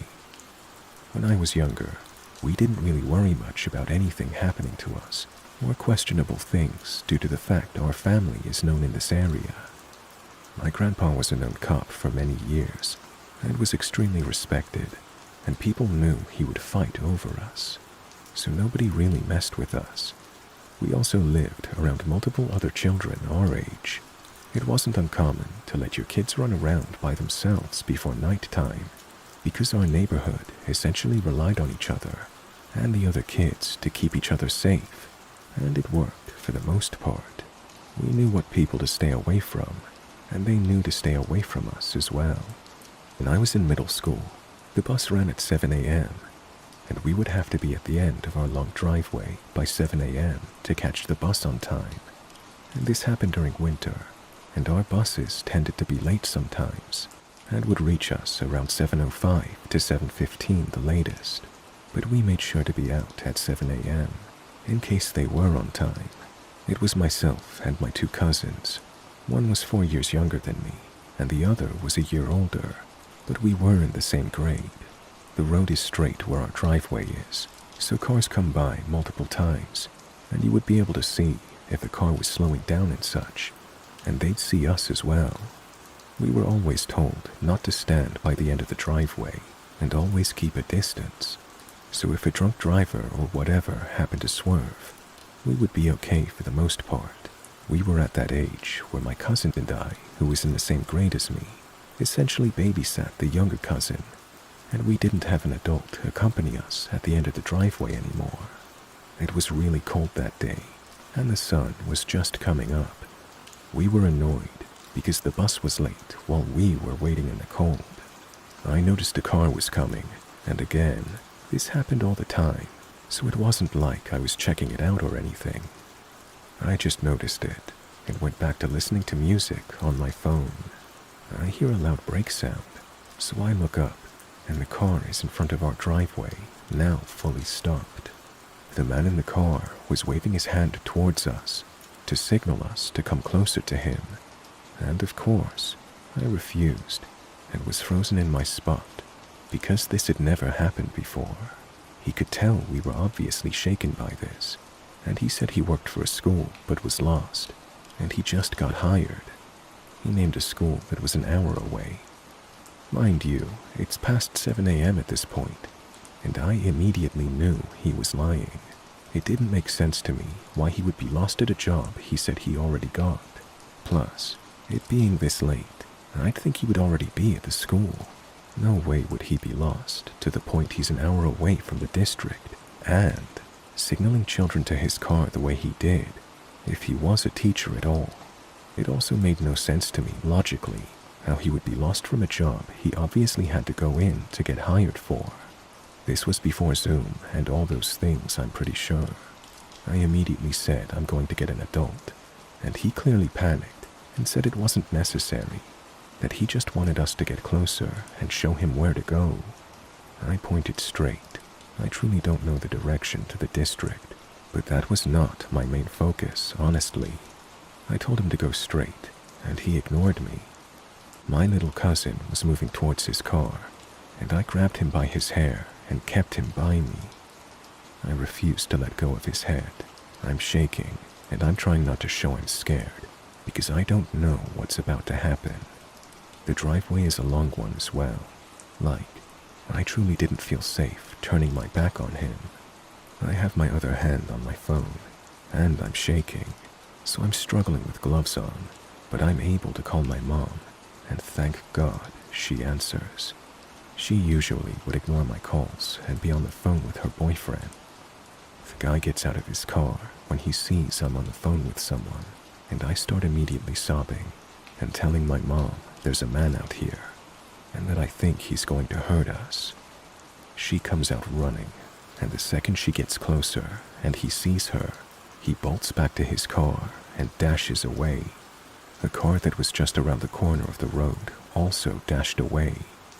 Now, looking back, it's even more scary, since if it was just someone who needed to get past said car that was in the middle of the road by our driveway, they would have just either honked or gone into the other lane to pass them. They definitely also saw the entire thing, and they didn't get out of their car to help us or anything. So it makes me think that they were also in on this entire situation. I'm forced to go to school that day, and my mom calls the cops, and when I get home, I find out even more horrible news that just made me realize my gut feeling was correct. My mom told them the car and how it looked and such, and they found an abandoned car that matched her description just up the road. So they found who it belonged to, and eventually found out that he wasn't a school teacher. He worked on the barges. The cops said they thought it dealt with sex trafficking from the looks of it, and they didn't even catch him since they already left on the boat or whatever. Who knows what would have happened if he got one of us. I'm assuming we would have been on that boat and horrible things would have happened. It still pisses me off that he was never caught, and that possibly other kids were victims of this. It's truly terrifying, and to this day, I refuse to go near the road. I still have reoccurring nightmares of it. I'm always on alert now, too, which I most definitely should have been more alert back then, but I was just a kid and clearly didn't realize how it would have affected me in real time.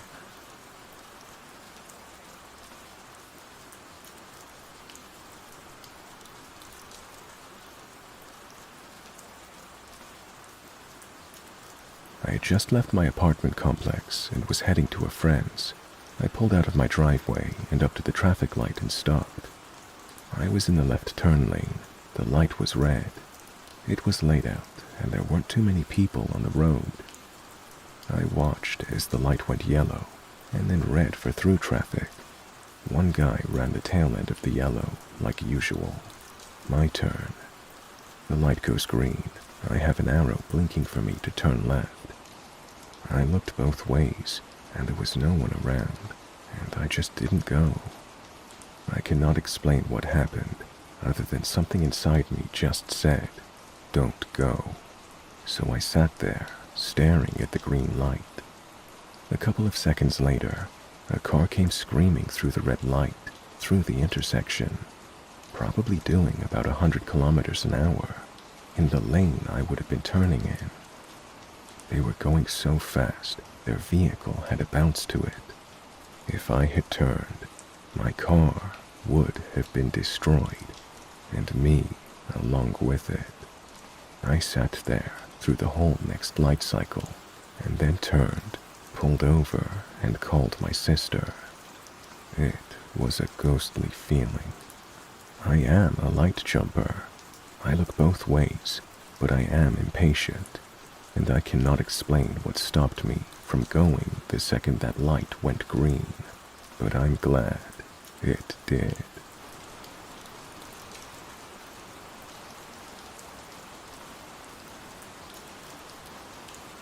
This story didn't happen to me, but to a very close male friend of 7 years.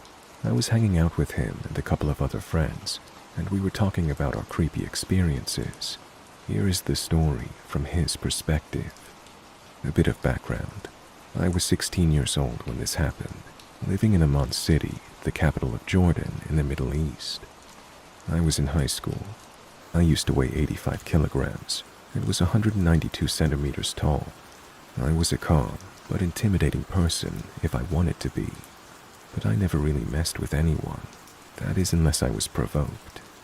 I just got off of school and decided I wanted to go downtown because I was bored and didn't want to stay at home. I wanted to get some DVDs and games to enjoy later.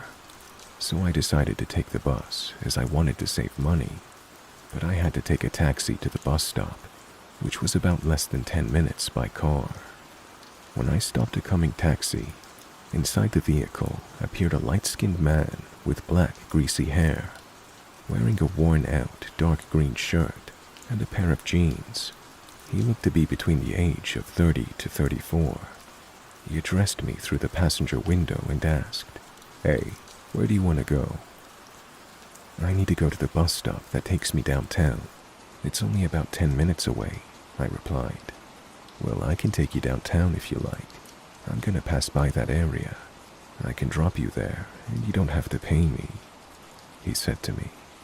At this point, a red flag should have gone off in my head, but I thought that this man just wanted to be kind, and I really didn't want to go through the hassle of taking more than one trip.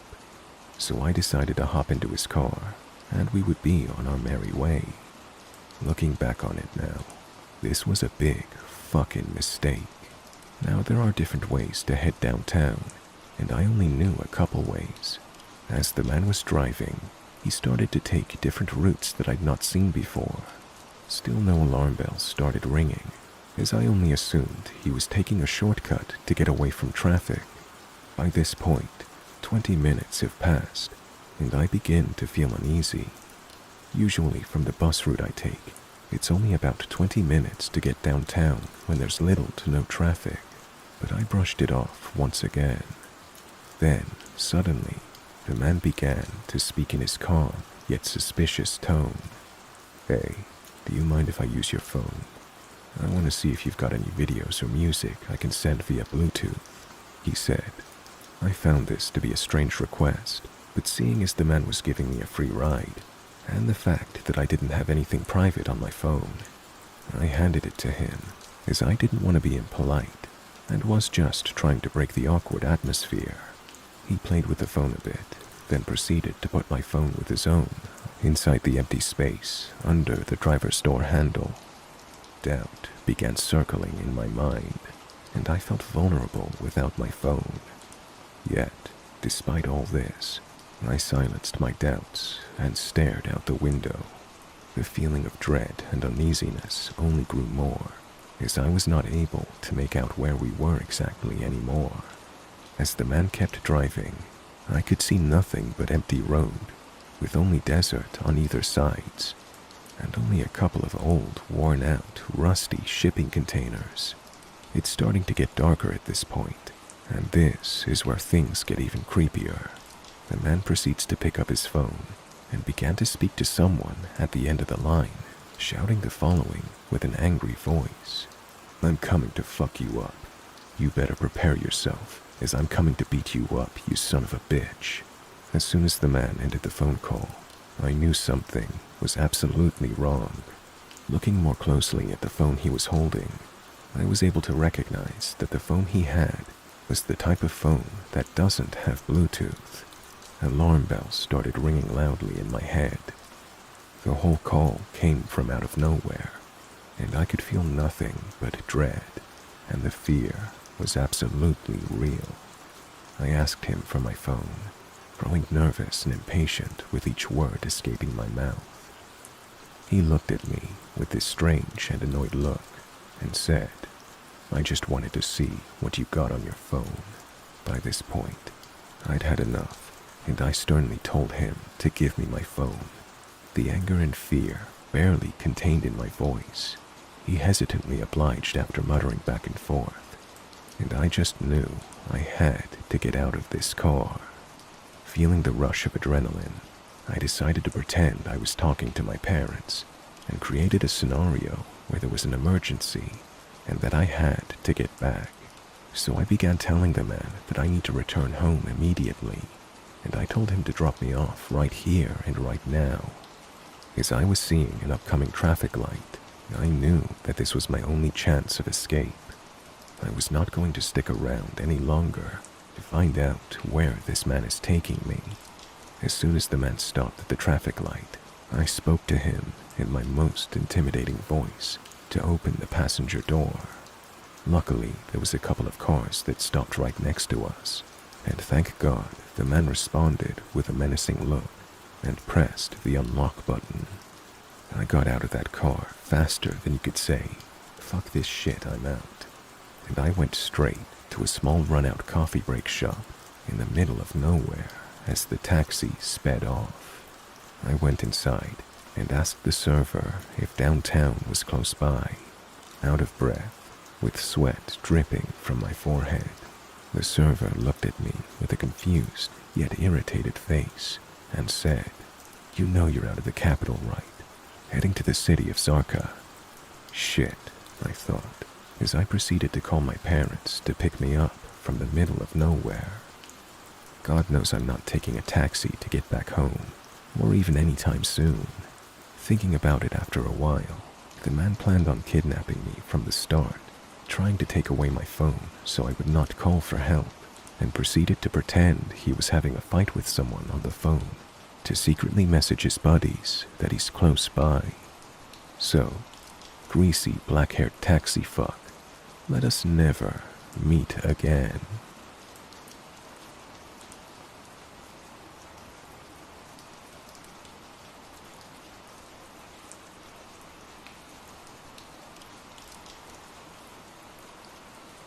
This happened to me about 5 years ago, and even now, I get chills just thinking about it. I was renting a small house in a quiet neighborhood at the time. It wasn't anything fancy, but it was cozy, affordable, and had a lot of character. The only thing I didn't love was the crawl space under the house. The access door to it was in the laundry room, a square wooden hatch flush with the floor. It was locked from the outside, and I never had any reason to open it. I figured it was just pipes, cobwebs, and the usual creepy crawlspace stuff. One evening, I came home late from work. It had been a stressful day, and all I wanted to do was shower and collapse into bed. As I stepped inside, I noticed something strange. My laundry room light was on. I was sure that I'd turned it off that morning, but I chalked it up to being absent-minded in my rush and turned it off again. That night, I woke up around 2 a.m. to a faint noise. At first, I thought it was just the wind, but as I lay there, I realized it was coming from the laundry room. A soft, rhythmic thumping sound. My heart started to race. I debated whether to get up and check, or just stay in bed and hope it stopped. Curiosity got the better of me, so I grabbed my phone for light and tiptoed to the laundry room. When I opened the door, everything was quiet, but then I saw it. The hatch to the crawlspace was slightly ajar. My stomach dropped. I distinctly remembered it being locked, and there was no way I could have accidentally opened it. Trying to stay calm, I convinced myself it might be an animal that had somehow gotten in. I shut the hatch tightly and placed a heavy box of detergent on top of it before going back to bed. The next day, I called the landlord to ask if there were any pest issues I should know about. He seemed surprised and said no one had reported anything like that before. Still, he promised to send someone over to check it out. That night, I double-checked the hatch and even put a chair on top of it for good measure. I didn't hear any noises, and I started to feel a bit silly for being so freaked out. But at around 3 a.m., I woke up to the sound of my bedroom door creaking open. I froze. My bedroom door doesn't creak unless you push it slowly, and I knew I had closed it before bed. I stayed as still as I could, barely breathing, as I heard soft footsteps shuffle into the room. My phone was on the nightstand, just out of reach. The footsteps stopped right next to my bed. I could feel someone's presence, their quiet breathing in the dark. Summoning every ounce of courage I had, I grabbed my phone, turned on the flashlight, and swung it toward the intruder. There was a man, crouched on the floor, his face pale and gaunt, his eyes wide and unblinking. He looked just as startled as I was. I screamed and bolted out of the room, running outside to the neighbor's house. I banged on their door until they let me in, and they called the police. When the officers arrived, They found the man still in my house, hiding in the crawl space. He had a small mattress, some food wrappers, and a collection of random items he must have taken from my house. The lock on the hatch had been tampered with, and from the looks of it, he had been living under my house for at least a few days, maybe longer. The scariest part, the police said they found a notebook with detailed notes about me. He had written down my daily routine, when I left for work, when I came home, even what I wore. There was also a list of plans, though they wouldn't tell me what was on it. I moved out the next week and stayed with friends until I found someplace new. To this day, I have no idea how he got in or how long he had been watching me before I noticed something was wrong. So, to the man in the crawl space, let's not meet ever.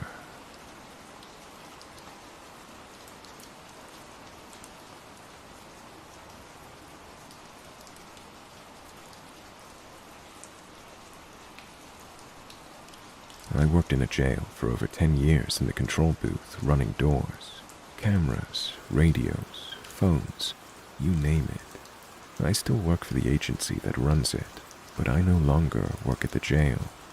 I saw and heard a lot of stuff, but most of it was non-paranormal stuff. You would often hear strange noises and banging, but it's always an inmate or door noise. The side of the basement where the staff locker and weight rooms are is admittedly creepy, and I often felt watched when I was down there by something other than the cameras.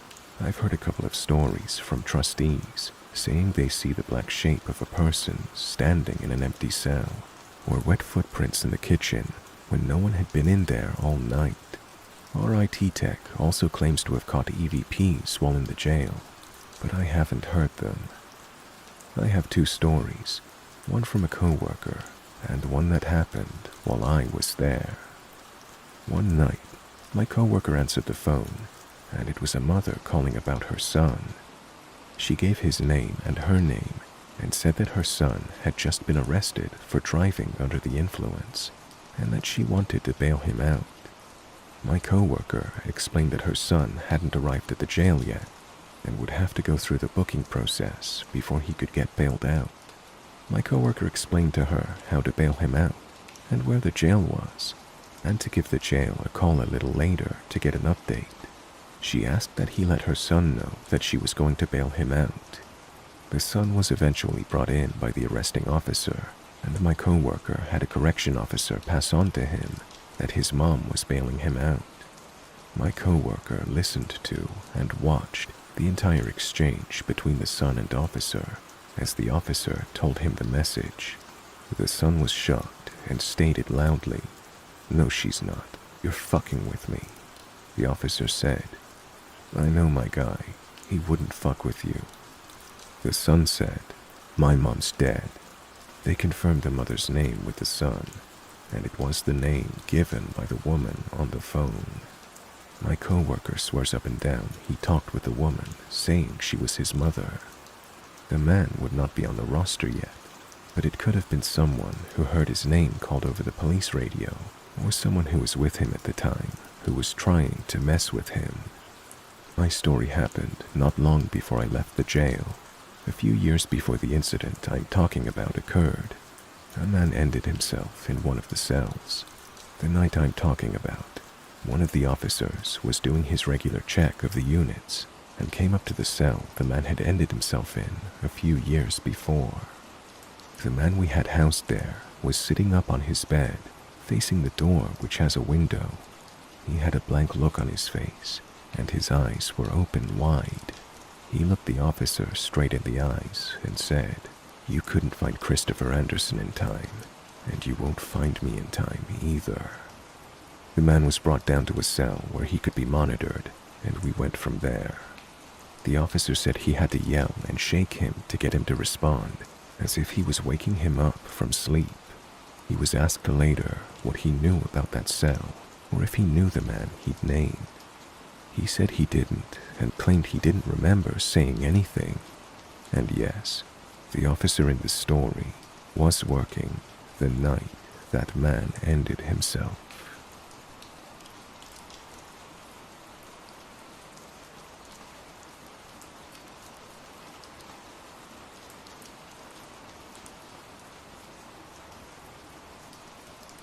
So, from 4th grade to the end of 5th, roughly, I lived in this kind of shitty apartment building. It wasn't like drug dealers at my door shitty, but it wasn't great.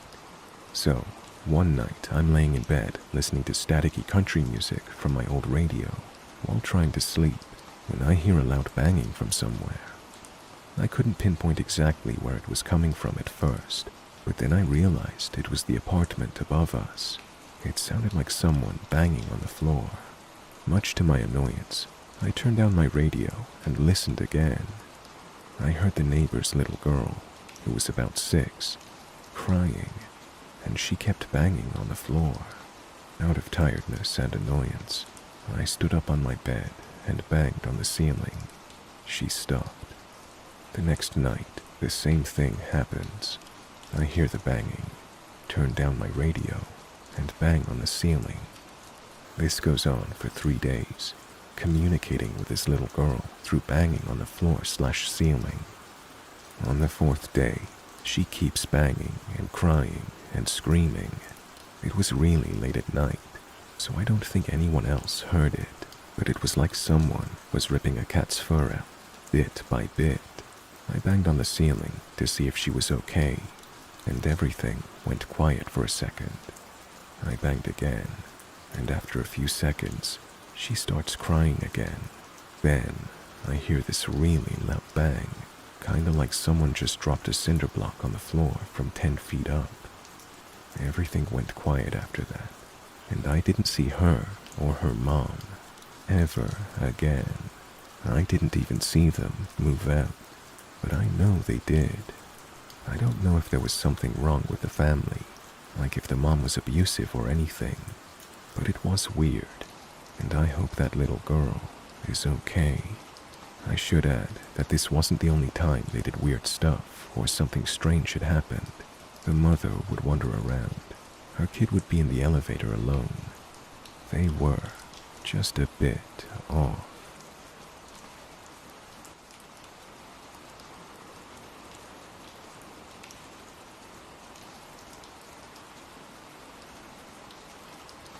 In January 2011, my then boyfriend and I flew to New York City for his 21st birthday. We were both excited. We'd never been overseas before. We're Australian, and we were really looking forward to seeing the city. We arrived at JFK at around 10:30 p.m., and we were so exhausted. Our luggage seemed to take forever to get off the carousel.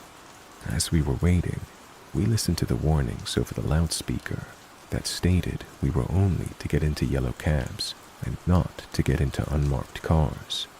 We get our luggage and head for the exits where there are a few taxis, and one guy in a driver's uniform comes up to us and asks if we want a ride. We say yes, and he takes my suitcase and starts heading across the crossing. At this point, my stomach drops because he walked past all of the taxis and continued into a dark car park across the road. We followed him cautiously because he has my suitcase, but we start to say we're not interested and want to go back. He stops at a black BMW, and I say to him, "Sorry, but we're gonna get a taxi." And he turns, looks at me and says, "Don't worry, baby, I'm legit." At this, I grab my bag, and we noped the fuck out of there and in to a yellow taxi. The driver says to us, "Yeah, you were either almost mugged, kidnapped, or murdered. You gotta be careful out here." So, to the guy who grabbed my suitcase and tried to do God knows what to a naive kid in New York City for the first time, let's never meet again.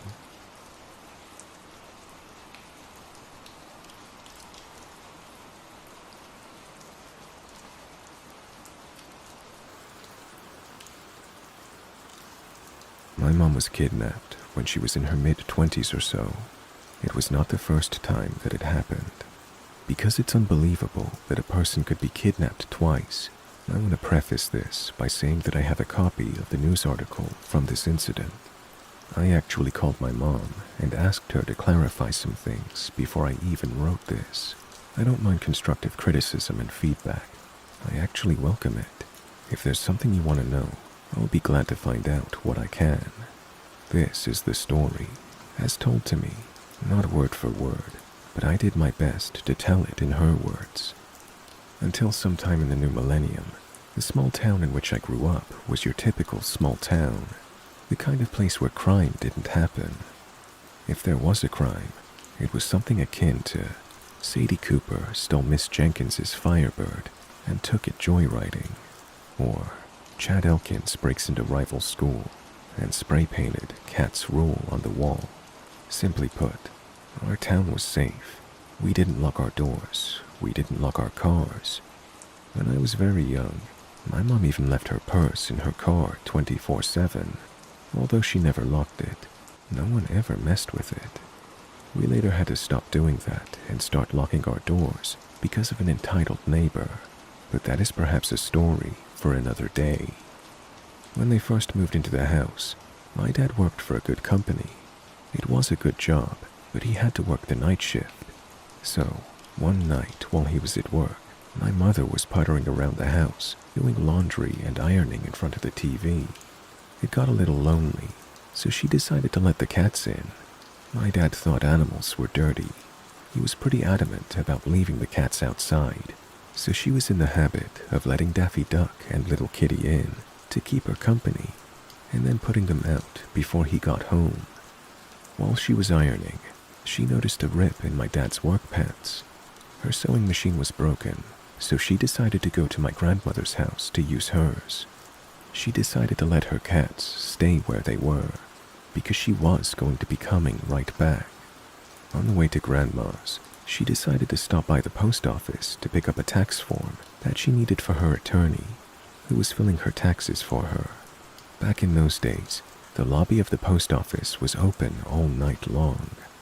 You could go in and buy stamps, get tax forms, and whatever else, 24/7. For a note, at that time, my mom had a really sporty car, something like a Camaro or Trans Am, something that was really cool for the early 70s. This is relevant to the story. Since it was late, and she knew she would be running right in and right out, my mother did the lazy thing. She left the car running with the keys in the ignition. This was, after all, everyday USA, and crime didn't happen there. When she got back into the car, her mind was on a million other things, most notably the rip in my dad's pants, so she didn't even notice that there were two men in the back seat of her car, until she looked back to pull out. I don't know the exact verbal exchange, so I won't try. Basically, they told her to drive and not make any trouble, that they had a gun, it was loaded, and whatever else kidnappers say. The gist of the story is that these two guys were on the run after robbing a gun store a few towns away. They picked my mom's car because it was a late model sports car. My mom made things easier on them by leaving the car unlocked. My mom was never sure why they just didn't steal her car and leave, because after they took her, they had no idea what to do with her. They talked about it at length in front of her, and after deciding that they had no choice in the matter, started talking about what to do with the body. Hours pass. They are getting farther and farther from home. Luckily, my mom is a survivor, and she never gave up hope. She never stopped looking for an escape, a way out, a means of rescue. Of course, an hours-long road trip necessitated stops from time to time for restroom breaks and fueling. The men let my mom use the restroom, but they always stood outside the door. Finally, they stop for a break, and the restroom my mom goes into has a small window. It's too small to climb through, but she can see a vacant lot through it, and decides that this is her chance. She's going to make a break for it and try to run across that field. Since the men stood between her and the gas station, that would be her best chance. When she exits the restroom, she sees that by some miracle, the men have gone around the corner, something they hadn't done before. They aren't far. She can hear the voices, but they aren't within eyesight. My mom screws up her courage and prepares to run, and the most wonderful thing happens. A police car pulls in. My mother is still fearful of attracting the attention of her captors.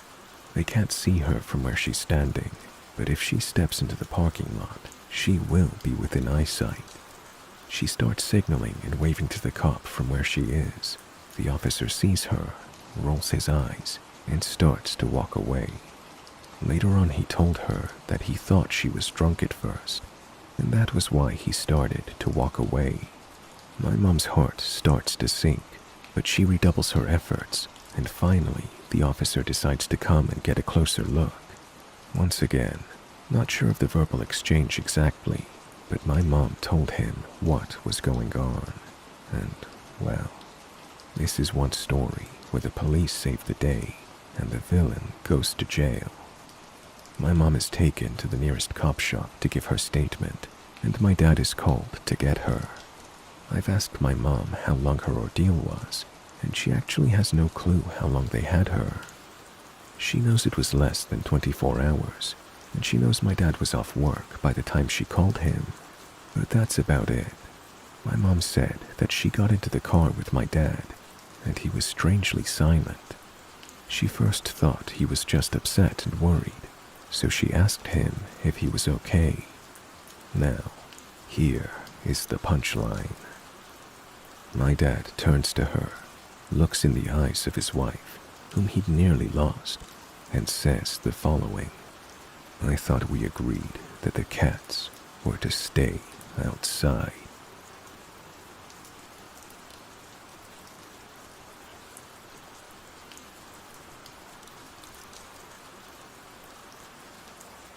This happened shortly before weed was legalized in Germany. In Berlin, regulation was already quite loose. As long as you didn't explicitly bother anyone, you usually wouldn't get arrested for smoking in public. I've been smoking daily for years. I know it's not great, but that's beside the point, so I can function pretty well while stoned. However, I almost never smoke in public, partly to avoid trouble, but mostly because I enjoy the comfort of my own home. One late night, at around 3 a.m., I was chilling online with friends, ready to call it a day. I wanted to relax with a joint and one of my favorite shows, but unfortunately, I had no snacks left. Determined to end the night with a proper munchie session, I decided to hit up a nearby Späti, a small convenience store similar to 7-Eleven. At that hour, only the sketchiest ones are still open, often operating illegally. I grabbed my coat and keys, but stopped short before leaving. Why not add a bit of joy to this cold walk, I thought, rolling a small joint. I lit it as I stepped outside, braving the freezing breeze. The area I live in is pretty rough, mostly foreign residents, many from Arabic countries. Poor integration has led to crime and violence being all too common. Even so, I was in good spirits as I strolled toward the flickering neon sign of the Späti. Just one more intersection to go. A group of men stood at the corner. They looked Middle Eastern, a bit older than me, and they watched me as I walked by. It felt normal, nothing to worry about, I thought, already a bit high. I crossed the street without giving them much thought. Then, I heard a voice call out, "Routine ID check. Please show me your identification." My heart sank. Of course this has to happen the one time I smoke in public, I thought, turning to face the police. Only they weren't police. It was the group from the intersection, now slowly approaching me. "Routine ID check. Please show me your ID." "We're undercover cops," one of them said with a smug grin. I froze. The fact that they weren't cops became clear when, despite their demand, none of them reached for any identification. "You know smoking weed is illegal, don't you?" the man continued. His pupils were enormous, like saucers. It was obvious these guys had no authority whatsoever. They began circling me. "Show us what's in your pockets," the leader demanded. So, it's a robbery, I thought. As long as I don't resist, maybe I'll only lose my phone and the few bills I brought for snacks. Then, a wave of dread hit me. My weekly tips, about 300 euros in cash, were also in my pocket. I had forgotten to deposit it earlier. Losing that money would crush my tight budget for the month. What now? As I slowly reached into my pocket, the leader pressed me. "What's taking so long?" I pulled out an old pack of gum and some broken headphones, hoping to satisfy them. "Where's your wallet? I need your ID," he insisted, still fumbling, too stubborn and stupid to hand over my tips.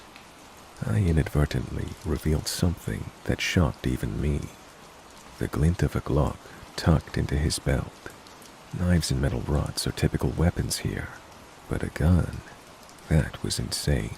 Even by local standards, German gun laws are incredibly strict.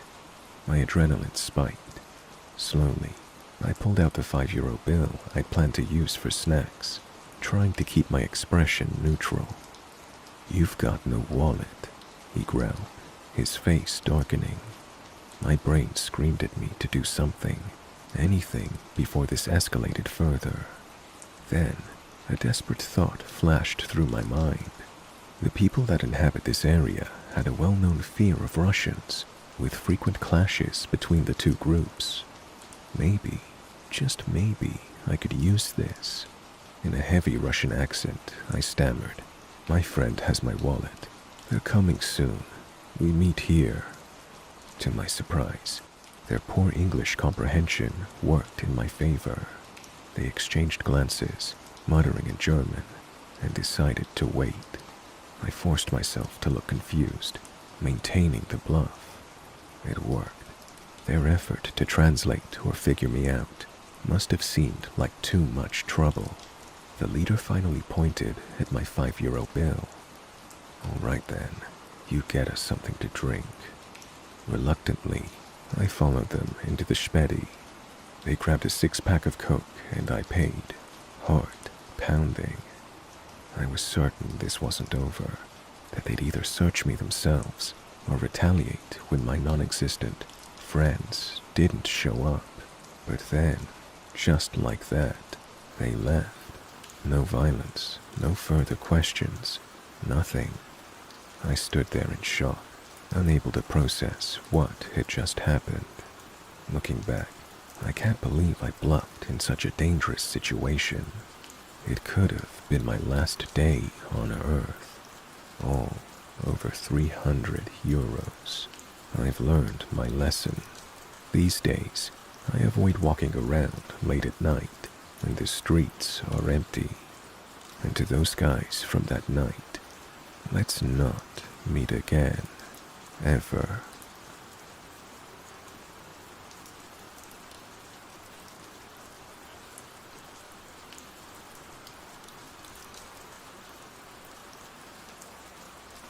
I'm a girl. My mom was a horrible addict.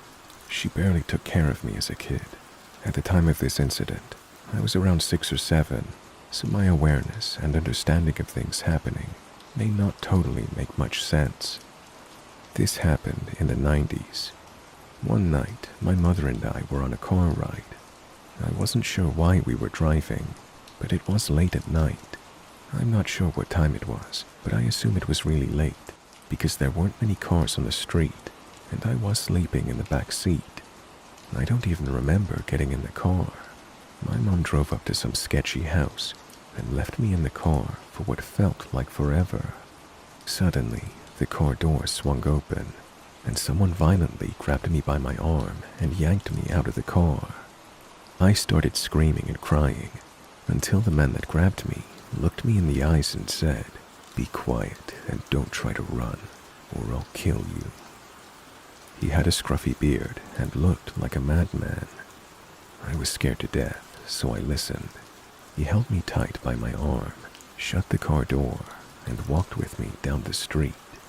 I looked back at the house my mom was in, hoping that my mom would come out at the last second and save me. I looked at the house as long as I could as the man dragged me further and further away. As we walked down the street, I wanted to cry, but I was in shock and fear. I didn't know what to do. If I sniffled or cried, the man would tighten his grip and yell at me. I can't even explain how scared and confused I was. We walked for a little while and ended up in the projects.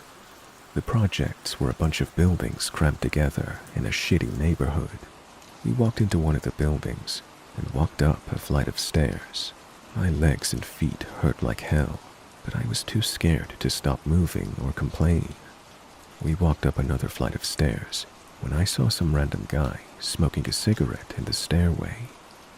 Then, without warning, the guy that kidnapped me fell to the ground. It happened so fast.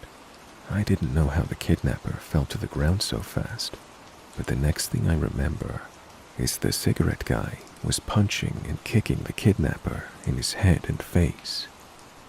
The kidnapper was out cold. The cigarette guy picked up the kidnapper by the back of his jacket and threw him down the stairs. You have no idea how scary and violent it is to see an unconscious man fall down the stairs. To this day, I still have a fear of falling down the stairs. He bled everywhere. I still have no idea how the cigarette guy knew to help me, but I'm glad he did. Maybe he could see tears in my eyes. Maybe he just picked up on something and had a bad vibe. But he acted instantly. The first second he could, he attacked my would-be kidnapper. The cigarette guy starts pacing back and forth, swearing at himself, gritting his teeth, and clenching his fists. I thought he was mad at me, so I started to cry. He looked at me and said, Okay, shut up.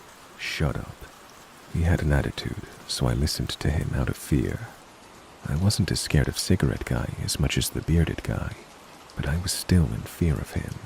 He started to ask me questions with an attitude. Why are you out this late? Where are your parents? Why would you talk to strangers? I was in so much shock and confusion. I couldn't answer the man's questions correctly. He asked if I knew my way home, and I told him I didn't. I told him a broken story about what happened, and somehow, with the information I gave him, he knew where my mom's car was. The only thing I remember about the road is passing a house with Christmas lights on it, despite Christmas already being over. I think he knew the area well enough and figured out where I needed to go from that information, but I honestly don't even remember telling him about the Christmas lights. Anyways, he told me he would take me back if I promised over and over that I wouldn't tell the police that I saw him or anyone that looked like him, and he made me promise that I wouldn't even tell the police anything. He had an attitude. I didn't care what he asked me. I just wanted to go back to my mom, so I agreed. I followed him down the stairs.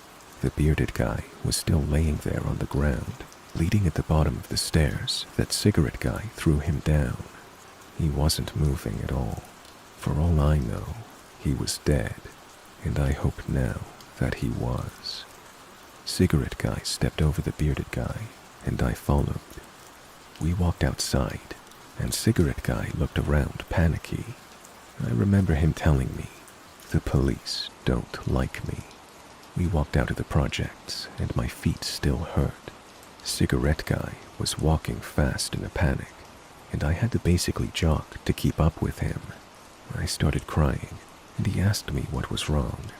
I told him my feet hurt, and I remember him sucking his teeth and picking me up with an attitude. He awkwardly cradled me in both arms. He walked down the road for a moment. Then I remember him swearing and running behind a house or a building. A cop car was driving down the road. He put me down and told me to run to the police car. I tried to run, but my legs could barely move, and I was scared. The cop car kept driving and rode away without seeing me before I could even get remotely close to it. He kept swearing to himself as he picked me up again and ran down the street. He took me behind a lot of houses and hid from every cop car that drove by. I assume now that the police were looking for me. He carried me in both arms, running fast down the road. When I saw my mom at her car in the distance, she was surrounded by police. The cigarette guy put me down and told me to run to the police. I got so excited, the pain in my legs disappeared.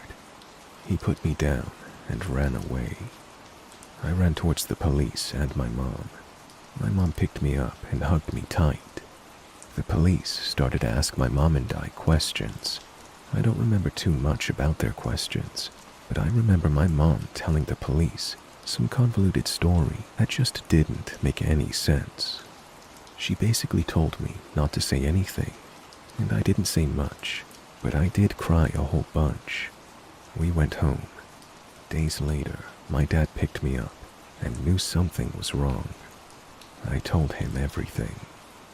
I never lived with my mom again. When I grew up and had time to think about that day, I never forgave my mother. Not too long ago, I asked my dad what he remembers about the situation, and he told me what he thinks happened from what I explained to him from years ago. He said my mom was on a drug binge. I got kidnapped. Someone saved me, but the person that saved me had warrants, and he wasn't mad at me. He was just frustrated with the situation that he had to deal with. Imagine being a criminal on the run, and now you have a kidnapped girl with you, and you just beat a guy up half to death. If he would have gotten caught with me, he could have been in jail for my kidnapping. With my mom lying, and me being in shock and confused, I wouldn't be able to tell them that the man helped me, because while it was all happening, I didn't even notice he was helping me. To the man that saved me, thanks. To the man that tried to kidnap me, let's not meet again.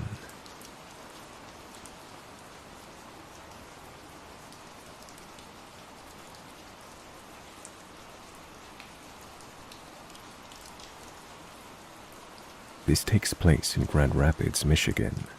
About 18 years ago, when I was 17 to 18, I was living across the state from Grand Rapids. I was a senior in high school, and I had a lot of friends who had graduated and went to college. One weekend, a friend and I decided to take a trip to see some of our friends and to spend the weekend at their house. When we got there, we realized the house was down a weird dead-end street. It was like a normal city neighborhood, but you could turn down this one almost not noticeable street that looked almost like an alley, and there was like 5 to 10 houses down it, and they were all in pretty bad shape. When we got there, it was a really big and old like 5-bedroom house, and there were a couple people living there and a couple people I was just meeting for the first time. We met and all got along, and we were having a good time. Then they started telling me about how weird the street was and how all the neighbors had been living there for a long time. So we started partying, and my friend started telling me he loved living in the house.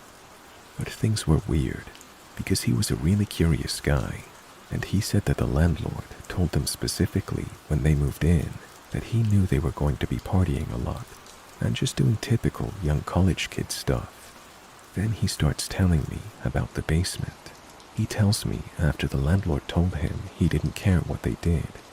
The one rule in the house, and he was very adamant about this, was to never, under any circumstances, try to open the doors in the basement. Obviously at this point, my interest is piqued, so after a discussion, we head down to the basement. To set this up visually, the basement was like one of those very old basements where everything is cement. It was really dirty and long, and had big cement support pillars down the middle, and there was nothing in it.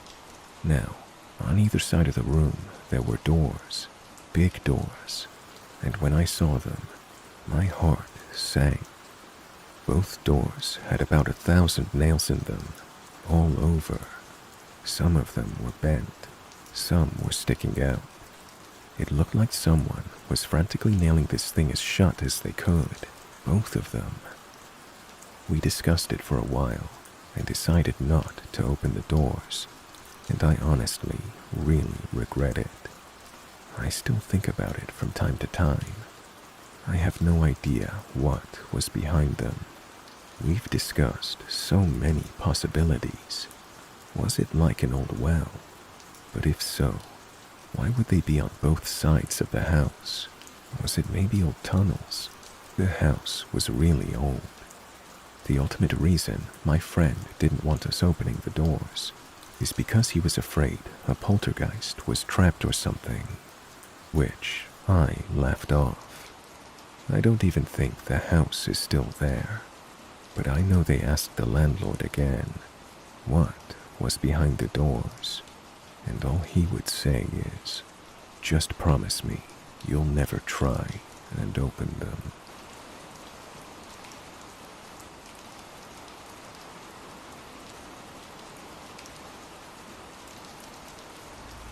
Having recently fallen down the rabbit holes of some interesting subs, including Let's Not Meet, I realized I've got many tales I can share.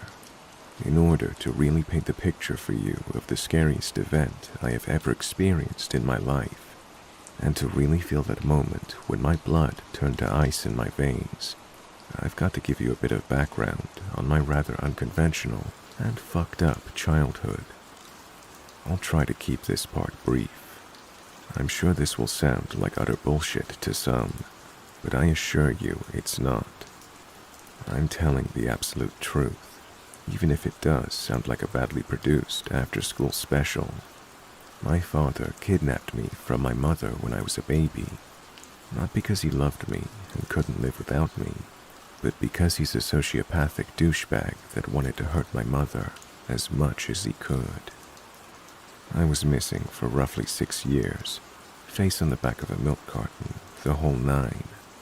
My father was an ex-military survivalist that smuggled drugs over the Mexican-American border, among other things at the time.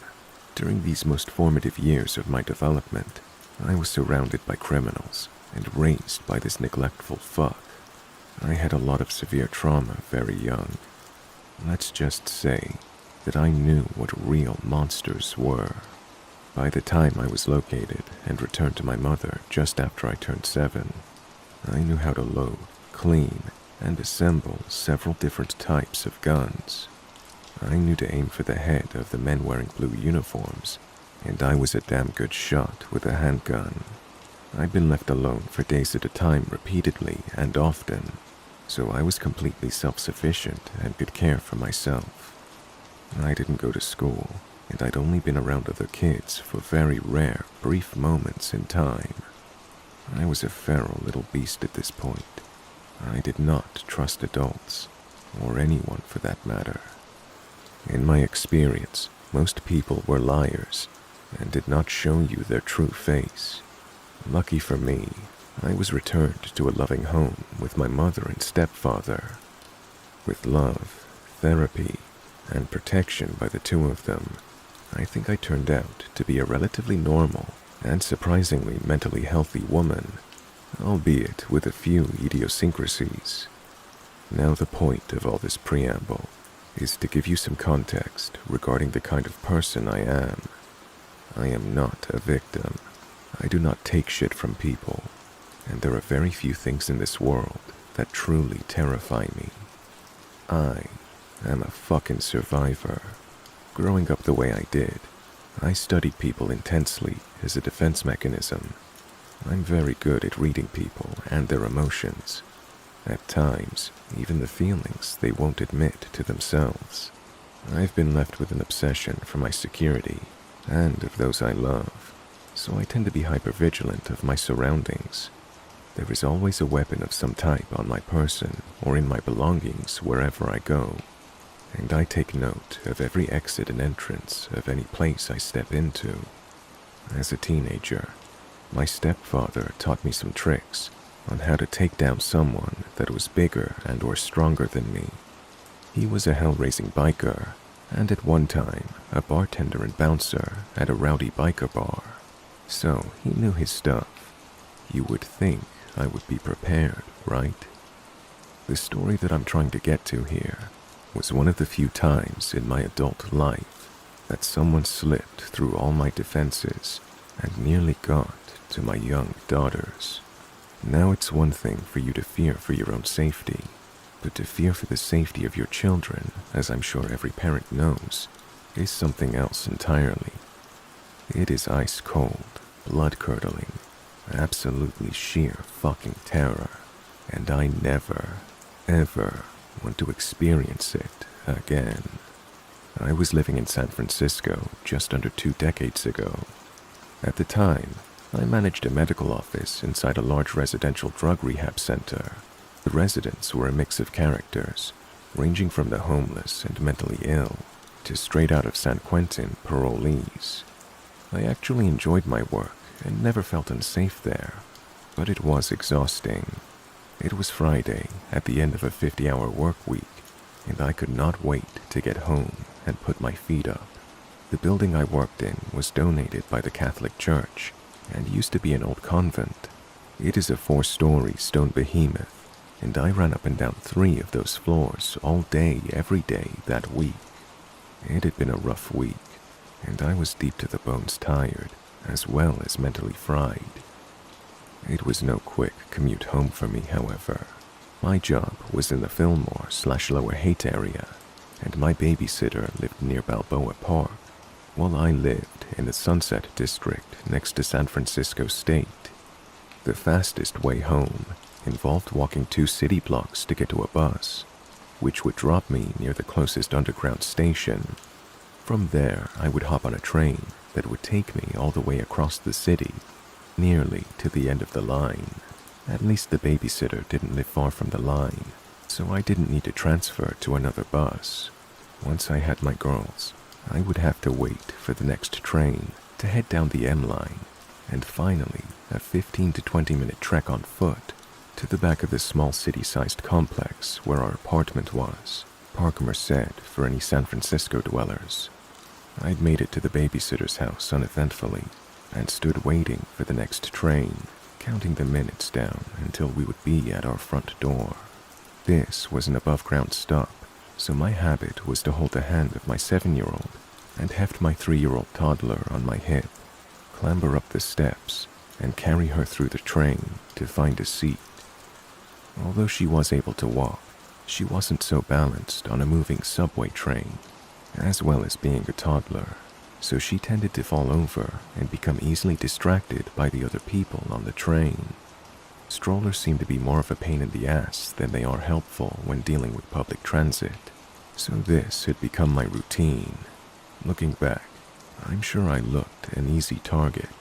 It's not like I present as this badass, hardened and grizzled person. There's really nothing intimidating about me, I don't think. I knew I had balls of steel, but unless you challenged me, no one else would.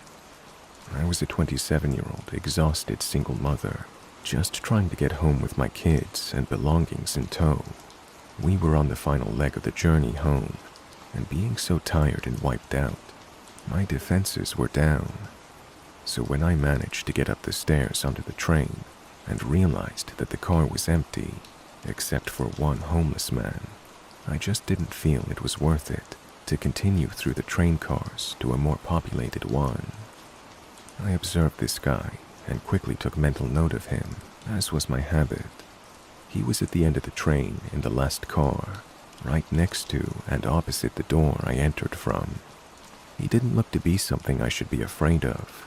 Remember, I worked with this population every day, and I knew that most of these guys are nothing to be scared of. In my experience, most of these guys just had a shitty life, followed by a series of bad decisions and or an inability to learn from their own mistakes. In fact, when I was traveling on my own, It was a habit of mine to sit down in the empty seat next to a homeless person, if they didn't appear intoxicated or schizophrenic, that is, that no one else would take, and strike up a conversation with them.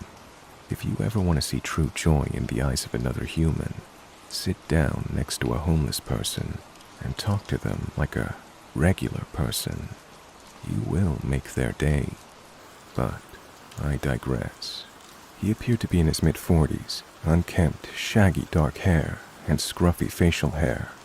He was wearing several layers of raggedy-stained clothes with an oversized coat that hung past his knees. He had a tall can of beer in his hand, I noticed, but he didn't seem overly attentive to my presence. Even though this man didn't set off a fear response for me, I was not in the mood to deal with an intoxicated hobo with my girls tonight. So I headed up the train, hoping I'd make it onto the next car before we started moving. No such luck. Being the only group that got on the train at this stop, the train pulled off quickly, and I had only made it near the end of this car. Balancing a tot on one hip, holding the hand of the other and all the weight of the bags and purses on the other shoulder, I just kind of dropped and wilted into the empty seats we were next to at the front of the car. We didn't have far to go now, and I could see from my vantage point 2 people on the car ahead of me.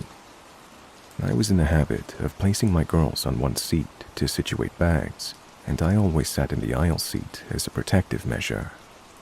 While we are getting settled and the train gets going, I hear this guy in the back start singing to himself. Honestly, I don't remember what. I just remembered he seemed happy. I had filed this man away in my brain as just another homeless guy riding the train at night on a loop to stay warm, which they did often. Most of the time they didn't bother anyone because they don't want to get kicked off the train. I figured he panhandled enough that night for a beer and a ticket, and I did not begrudge him a little joy and warmth as long as he stayed away from my kids. As I'm sitting there attending to my girls, kind of half aware of the hobo in the back, I slowly register that his singing is getting a little louder, more boisterous and closer. I glance over my shoulder to see that he's hobbling in our direction and looking at my toddler, who is peeking at him over the back of the seat as she's sitting on her knees. I start to pay a bit more attention to his whereabouts, but again, there's nothing that says to me he's dangerous. I have no problem enforcing boundaries with strangers in public, but I also have a lot of compassion for these guys. After all, with a couple different turns in my own past, that could have been me. It's apparent that this guy's had more than one tall boy that night, as he's sort of swaying and slurring his words. But he appears to be singing for my little tot because she's tickled pink, giggling and smiling the more animated his singing becomes. I study his face, but his smile doesn't seem creepy to me at all. He honestly doesn't seem like a possible Chester to me, or have any ill intent. He just seemed to enjoy entertaining an adorable little girl. Maybe he had kids of his own somewhere that he missed, or maybe he was just lonely. Even so, I didn't want to engage with this guy and encourage him, so I was paying a little more attention to what he was doing now out of my peripheral view. By this time, he'd made it pretty close to us, and he dropped into the bench seat that was a couple rows and on the opposite side of us, roughly 7 feet away. We were sitting in the forward-facing seats at the front of the car. Now, I was wary, but still not afraid or skeeved out by this guy. He starts chatting at me at this point. In his slurred speech, he says, "Beautiful family you got there. You're a lucky mom to have such cute kids."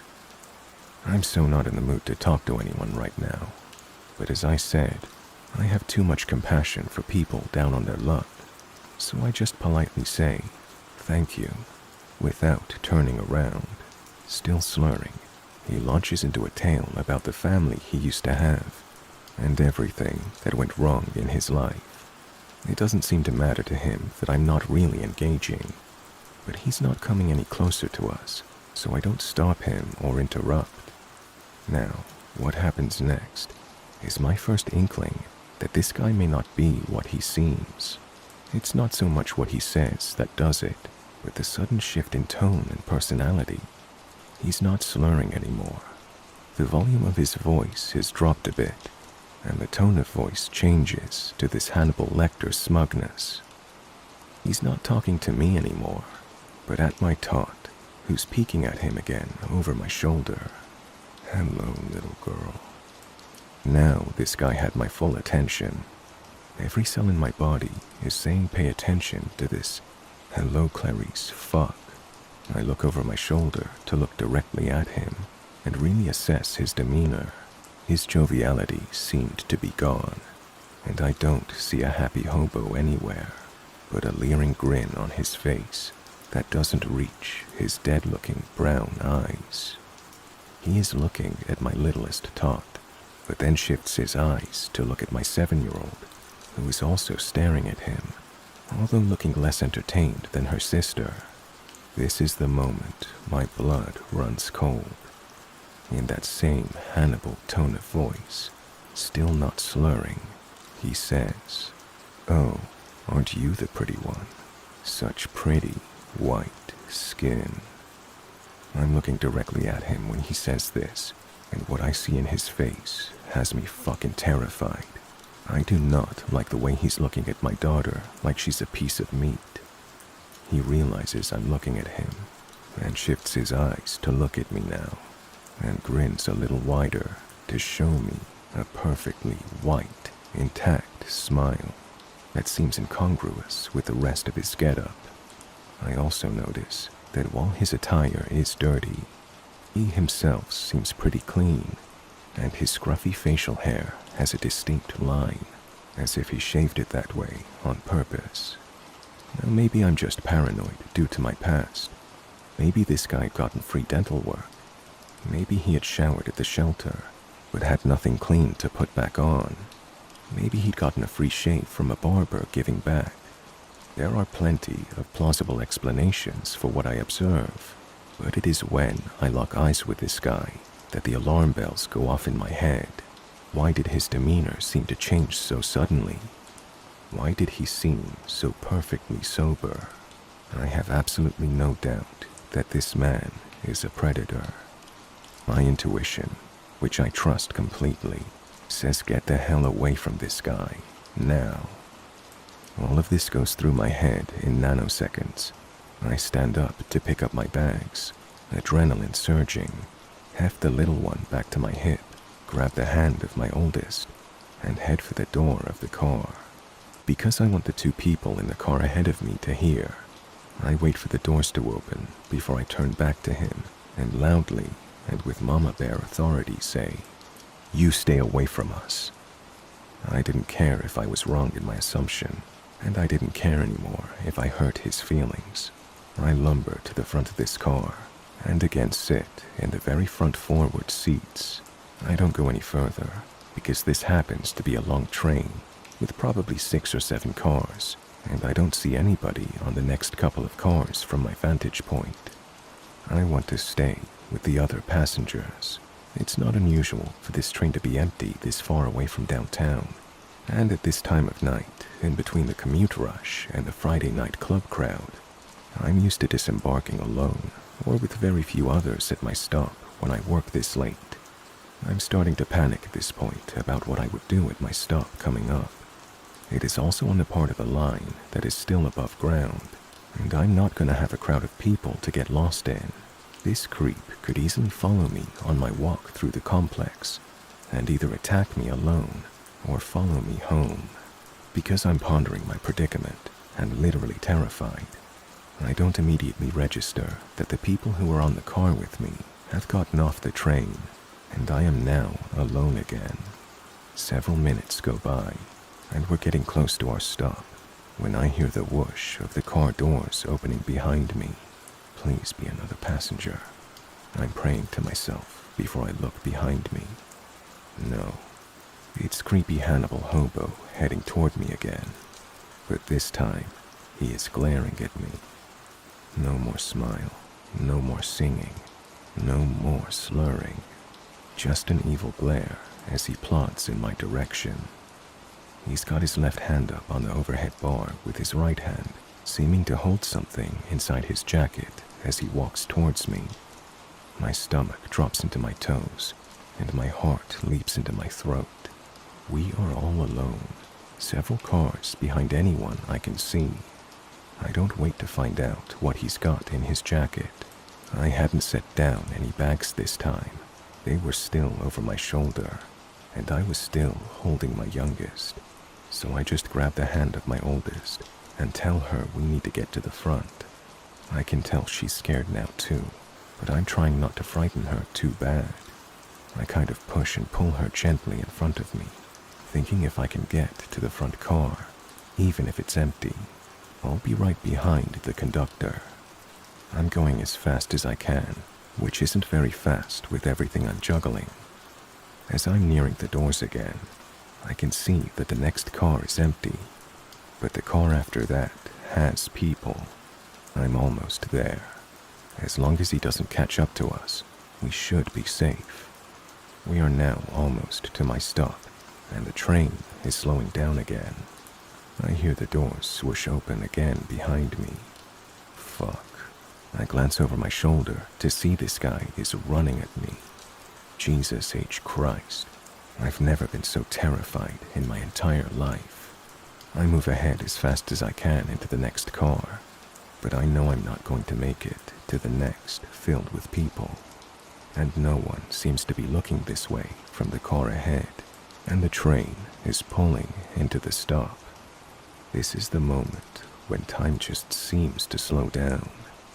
I'm thinking this guy plans to incapacitate me with no hands to defend myself, and he's going to run off the stopping train with one or both of my girls. Now my adrenaline is surging, and I can feel my heart thumping at warp speed. I drop the bags from my shoulder, not giving one fuck about what's in them now. I need free movement. I tell my 7-year-old to stay behind me as I squat down to put my youngest on the train floor. In one motion, I turn around, raise up, pull my pocket knife out of my back pocket, and flip it open, taking a wide-legged defensive stance. I don't know if it was the security of my knife in my hand, or that one final surge of adrenaline, but I swear to God, as I stood up, I grew.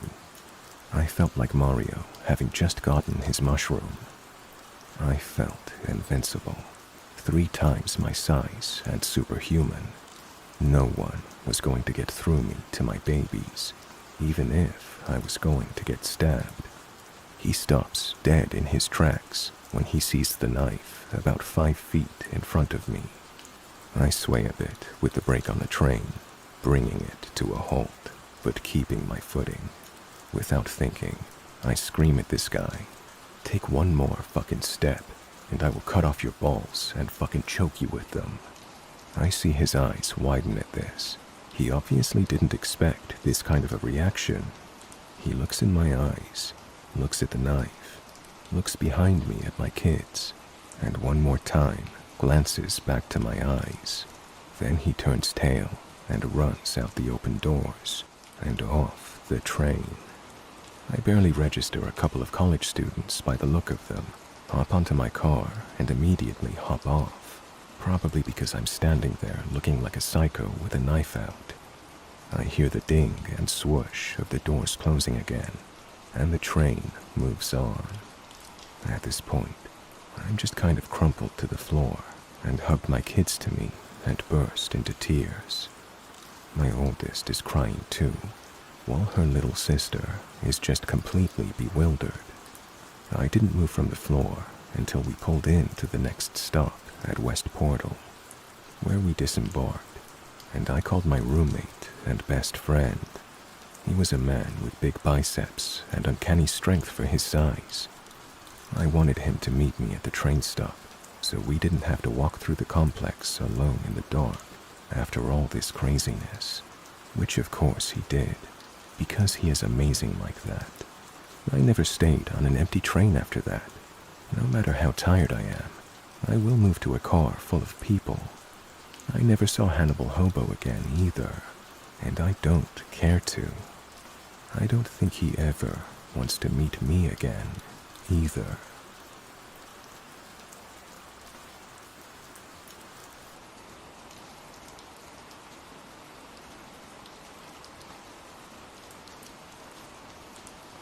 When I was 19, I was a Marine and had stupidly used my military perks to get a home loan, and I bought my first house. I moved a barracks room worth of stuff into this place that seemed to me like a palace.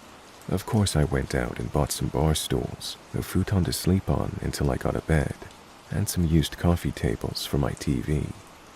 I also had my dog with me. I was unpacking my meager belongings in the living room. I noticed a car had pulled into my drive and blocked me in. I walked out, and there stood a man offering to sell me a home security system.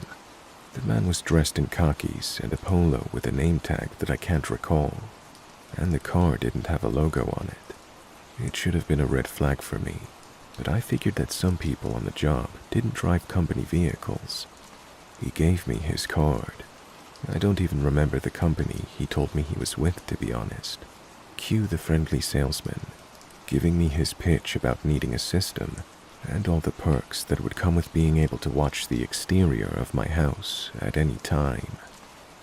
As a low-ranking military member, I knew I couldn't afford yet another thing, so my mind was working, trying to get this man to go away.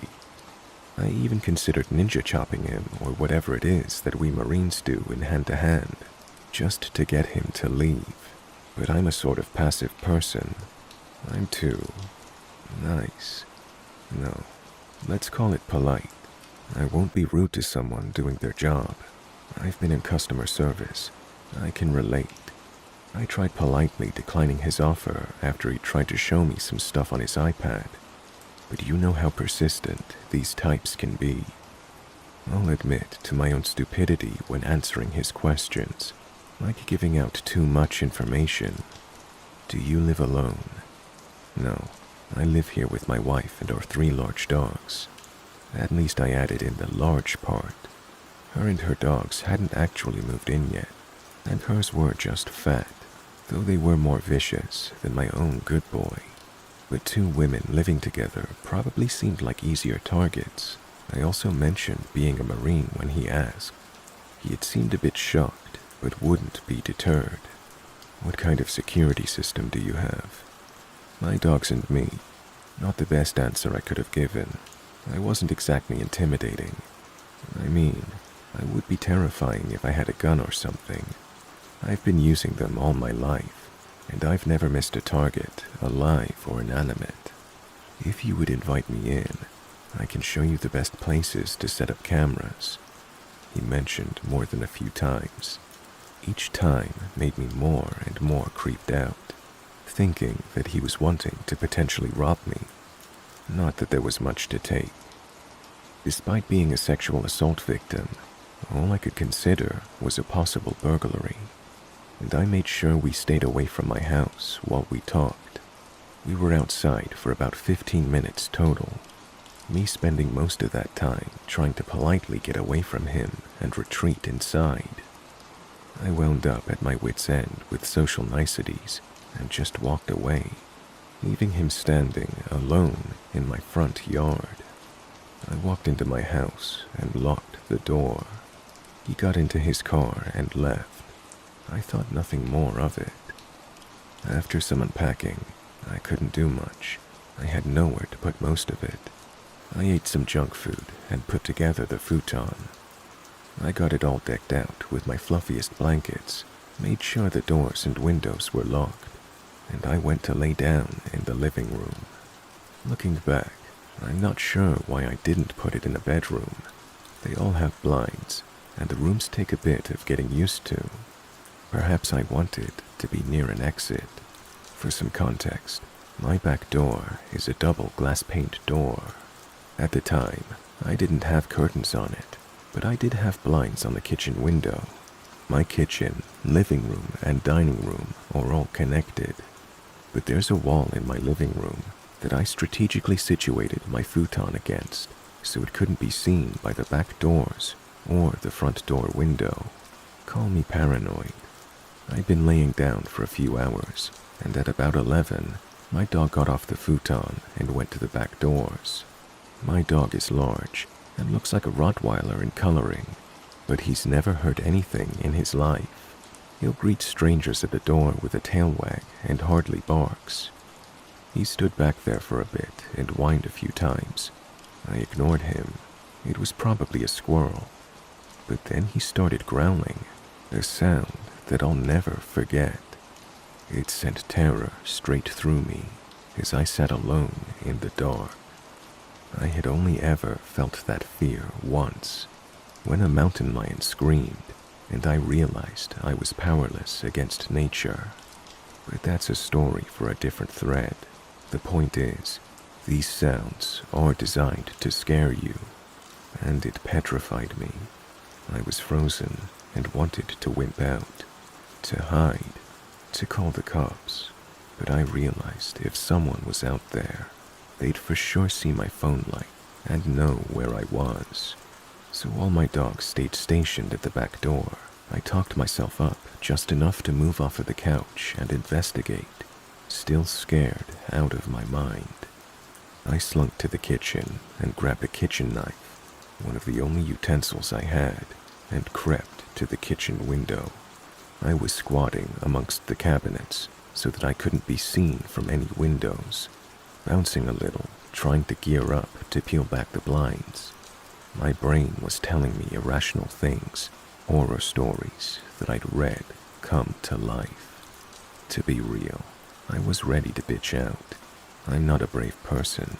I was in communications for shit's sake, pretty far from any life-threatening situation.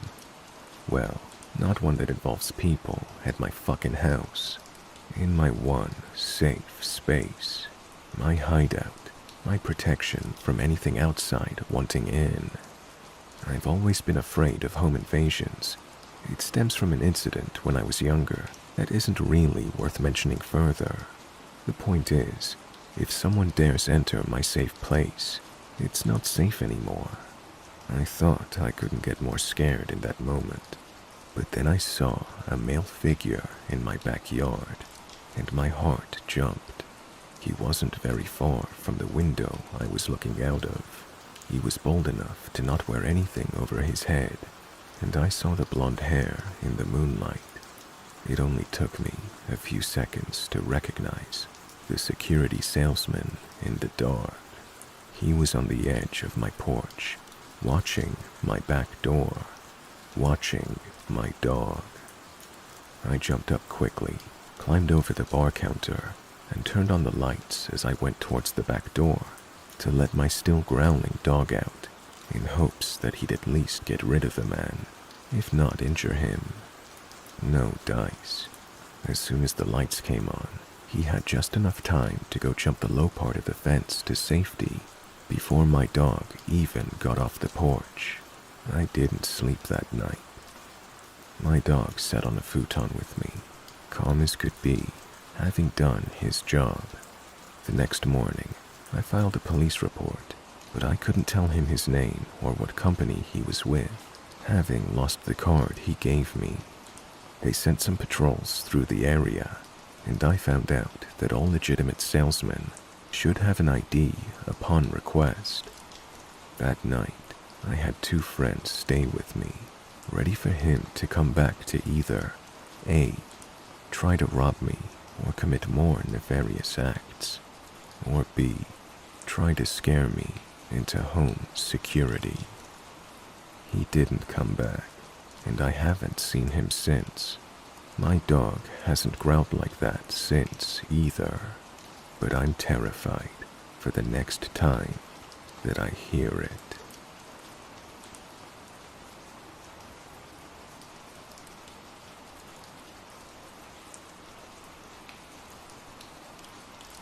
This happened in the winter of 2015, and it isn't terrifying or gives nightmares, but it was scary enough to be ingrained in my memory. My sister and I were enjoying a leisurely night, driving through the Oakland Hills overlooking the bay. She'd wanted to visit a particular area where there was a tree swing on a tall hill that a friend had told her about. It was a narrow residential road pressed up against this hill, with a well-defined path going up to the top. We slowly made our way, checking out the grass for any critters. There was a bend halfway, and my sister, being the more skittish, had me go up the rest of the way while she waited at the turn. I reached the top and surveyed the trees as best as I could with my flashlight. It was a decent flat area, with some boulders at the edge of the slope to sit on. I set a keen eye on the tree most directly in front of me, as it was a bit of a cluster of them in the middle. I did notice the rope swing after a minute, but to my dismay, it had been cut or worn off, as it was really short and there was no way to use it. I was about to immediately go back, but decided on one more quick check of the trees, just in case someone had decided to put another swing on one of them. I took a few steps, going slightly downward, toward the ones on the other side. I happened to look to my right in the direction of the path and bay view, and got startled nearly out of my body. On one of the boulders was a guy sitting absolutely stone still, facing the bay, blonde, short-haired, dressed in all black. I thought, what the fuck? I stood where I was, too bewildered and scared to do anything. I couldn't believe I hadn't. No, we hadn't noticed him walking up. I had so many thoughts going through my head. Why would someone be up here dressed like that, completely still and silent, even when others approach? As soon as I saw him, I had a very unsettled get-out-of-here feeling, and decided to screw looking around further, and started back down the steps. Not running for my life, because my logic was surprisingly intact, and telling me to just speed walk so as not to look obvious to the guy. I got back to where my sister was waiting, and grabbed her while quietly telling her, "There's a guy completely stone still up there." She, of course, understood, and we continued our hurried pace back to the car. I couldn't help looking back twice, and only then seeing the reflection of the city lights off of his glasses, all the while never showing that he was watching us. I pointed him out to my sister, and she slightly gasped, saying, "Oh shit." I told her everything back in the car, and she got just as startled. I absolutely believe he was a killer on an off night with how he was being and what I felt. Not that I want to, but I can only imagine what would have happened had I not glanced to the right. What would have happened to us if my family had gone up with me?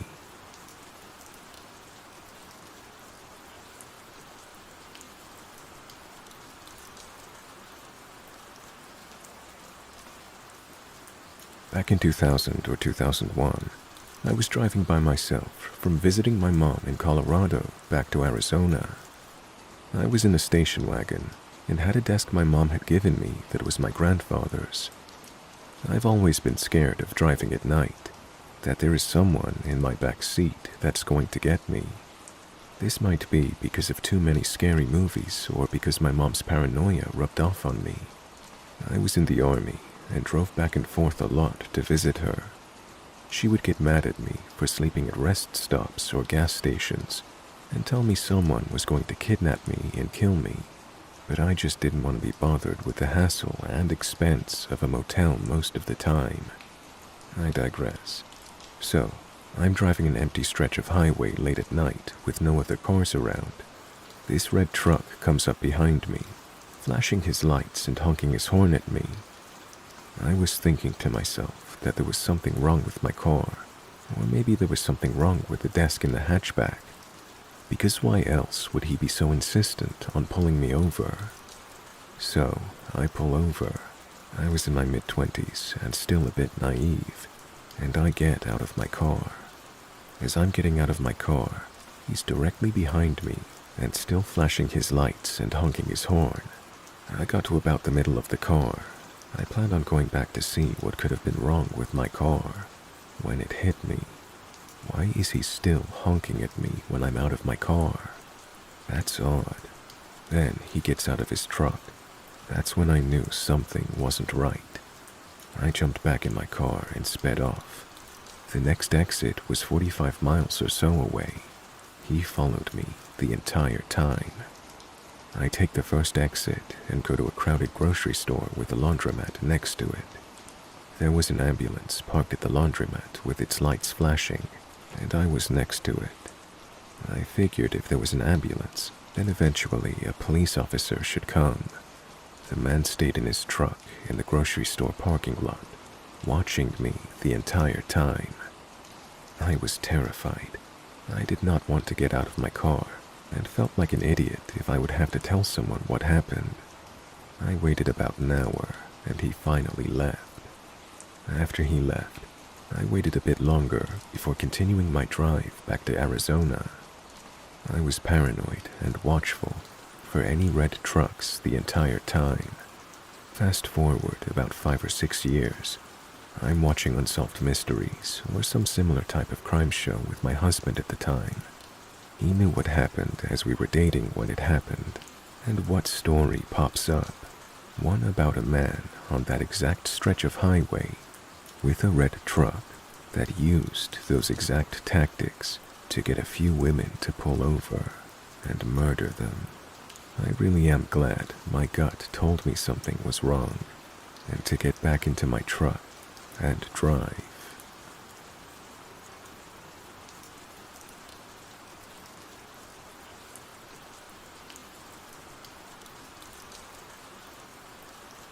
I hate the fact that I have a story to even post to this subreddit, but it goes to show you, when living in a major metropolitan city, you never know what walks of life will pass you by or drop you off. So, a bit of backstory. In 2003, I was a 16-year-old employee at an urban clothing store here on the south side of Chicago. At the time, I had a manager who was in his early 20s by the name of Anthony. Anthony was pretty arrogant and obnoxious, but overall, he was a pretty cool guy. I used to kind of give him shit and tease him when it came to approaching the ladies, because he always seemed timid or too aggressive. I was, and still am, a ladies' man, so yeah, I was being an asshole. After working at this place for about 3 months, Anthony asks me if I would drop him off at home. It wasn't that far from the direction I was headed in, so I dropped him off maybe twice a week for the next month or so. Now, let me tell you, these car rides were quite uncomfortable. This guy, as much as we spoke at work, would not speak and sort of just kept looking straight. It got to the point that his awkwardness went from entertaining, I was 16, most awkward people are interesting to teenagers, to straight creepy. Fast forward 3 to 4 years later, I'm watching the news as they go into detail of a horrific crime committed by a Comcast installation worker. Apparently, the Comcast worker entered 2 homes he was due for an installation, sexually assaulted, beat, and strangled 2 women. The real unfortunate thing is, this happened on 2 different occasions, and after the first murder, the gentleman was arrested and questioned, but released and sent back to work, which allowed him to strike again. As the picture of his mugshot flashed the screen, I froze. It was Anthony. Now, growing up on the south side of Chicago, I have grown up and befriended a fair share of people who grew up to be murderers, but this took the cake. So, Anthony Triplet, let's not meet, because that means I'm in jail with you.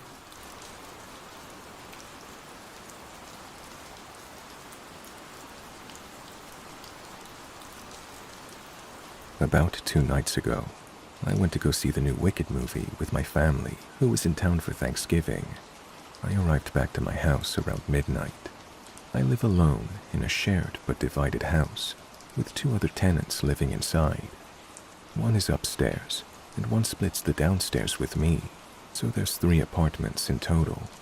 My place is in the back of the house and has a back porch you can enter through after walking up the whole driveway. When I got home, I sat in my bedroom and did about 20 to 30 minutes of work on my computer. During this time, the house was very quiet, and I kept hearing a man's voice continuously talking.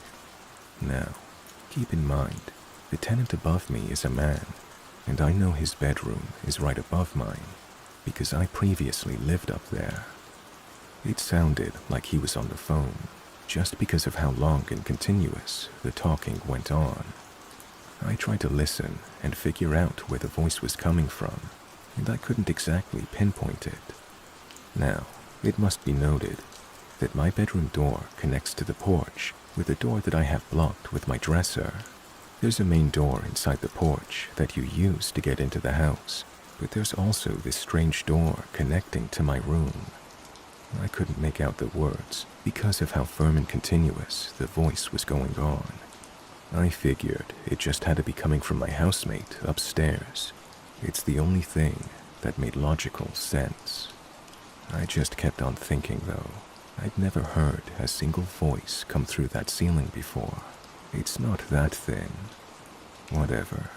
I'm worrying about nothing. After about 20 to 30 minutes of computer work, I got up to go brush my teeth, feed my fish, get ready for bed, and whatever else. I come back into my room, turn off the lights, and get into bed. Keep in mind, it's been about 45 to 60 minutes since I first heard the voice, and I could still hear it.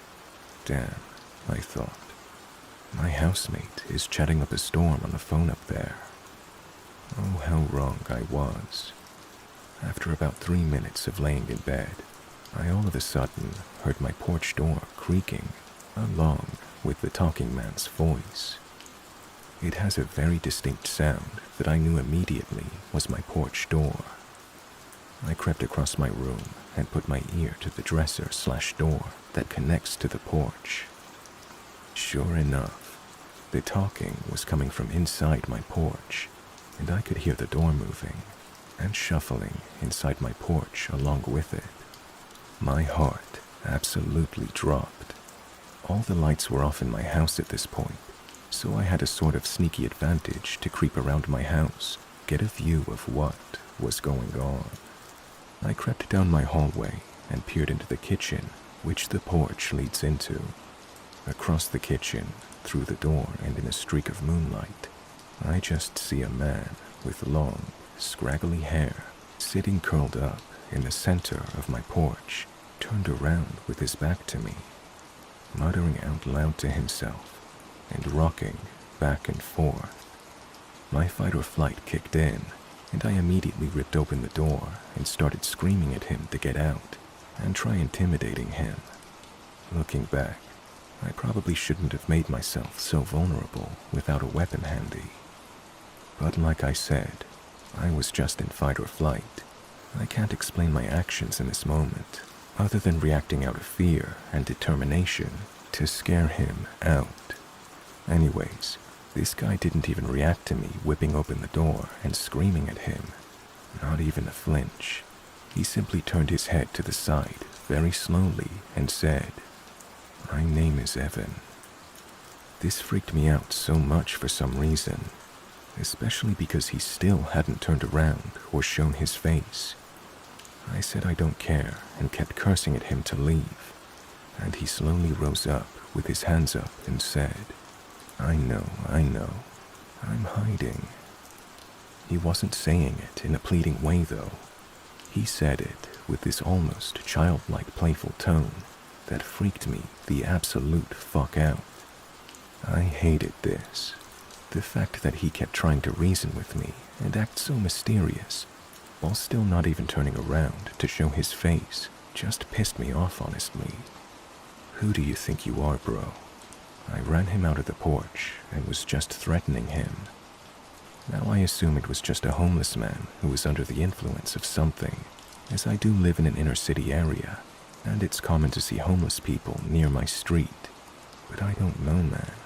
The sight of seeing him in my porch and knowing he was in there for at least an hour beforehand, while I was sitting right there, just freaked me the fuck out. I was in full-blown defense mode by the time I opened the door, and I wasn't willing to waste any time to do a character dive on the guy. No imaginable situation would permit anyone to be in my porch like that at that hour.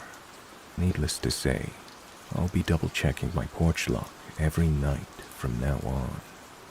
It's funny, because having my room connected to the porch, I always had this horrific, intrusive thought that I'd hear someone in there one night.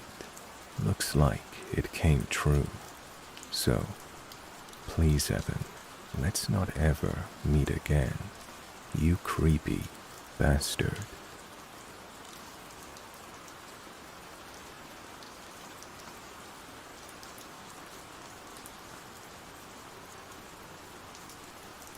For context, this happened to me years ago when I was about 13, maybe 14. I grew up in a small to mid-sized city in the West, pretty safe, in a quiet middle-class neighborhood. This was back when I still bought into organized religion, and I was going to an overnight lock-in at a church gym. For non-Christian kids who aren't familiar, it's basically a huge, Jesus-focused sleepover for teens. The church was only maybe a 10 to 12 minute walk from my house, and the quickest way to get there was to cut across a park right next to the elementary school. This was the early 2000s, so I definitely grew up in the age of stranger danger and teaching girls to always be vigilant. On the other hand, I was walking a short distance through my own neighborhood to the church, and I was very responsible for my age. I was an oldest daughter, always the babysitter, and my parents had okayed me walking by myself and would drop by with my sleeping bag and pillow after they picked up my little brother from practice. I was running a little late, so the sun was just setting as I approached the park. As I crunched my way across the grass next to the tennis courts, I noticed movement out of the corner of my eye. Turning my head, I saw a figure, clearly a man, dressed in dark clothing and leaning against the brick wall of the school. He was kind of tucked into an alcove formed where the building met the fence around the playground, out of sight from the road. The man was standing just outside the halo of a light from the lamp above a nearby door. The man was just lounging in the crux of the wall and the fence. What initially caught my eye was the flicker of the lit cigarette in his mouth. It was too dark to see his features, but I could tell, as I noticed him, that he was already watching me. He was a fair distance away across the grass, but it was just open space between us. I couldn't see his eyes, but I could feel them on me. I felt that uneasy tingle creep down my spine. I suddenly realized that I was alone in the growing dark, and here was some unknown man tracking me with his eyes I couldn't make out. Instead of continuing to cut diagonally across the park, I veered right toward the sidewalk and the street so that I wouldn't come too close to him. I walked a bit faster, trying to shake off my uneasiness, telling myself, "You're just being silly." The first time I glanced back, he hadn't moved, though I could still feel him watching. As I left the grass of the park and approached the street corner, I felt briefly relieved. I was back under the street lamps, which by now had flicked on, only 3 or 4 short blocks until I was at the church. I glanced back once more to reassure myself that I'd worried for no reason, expecting to see nothing. By now, the man should be completely out of view. Instead, I felt the pit of my stomach turn to acidic fear when I realized that the man was in fact halfway across the park now, walking in my direction. I immediately crossed to the other side of the street and began walking faster. At this point, I could feel the adrenaline rushing through me. I didn't have any real words or images to describe what I thought would happen to me, just a jumble of snippets of news reports and vague fears about what happens to young girls out alone at night. I was still trying to convince myself that it could just be a coincidence. The man could just be walking the same direction. After another block, as I approached the next corner, I looked back again. The man had reached the edge of the park, and instead of walking straight ahead, he too had crossed the street to my side. Even worse, it seemed like he had closed some of the distance between us, and, to my eyes at least, it seemed like he was walking faster. I immediately felt my terror increase. At this point, I was convinced he was a predator, and I'd made myself easy prey. I still had 2.5 blocks to the church, but at this point, I was wondering whether I would make it to the lock-in. I glanced back at the man once more, and he had closed the gap even further with his longer legs. I still couldn't clearly see his face, but I had seen enough. I turned around and started all out running up the street. My backpack thumped against my back. My heart raced. My breath turned shallow. I ran all the way to the church parking lot before I looked back again. And by the time I did, the man was gone.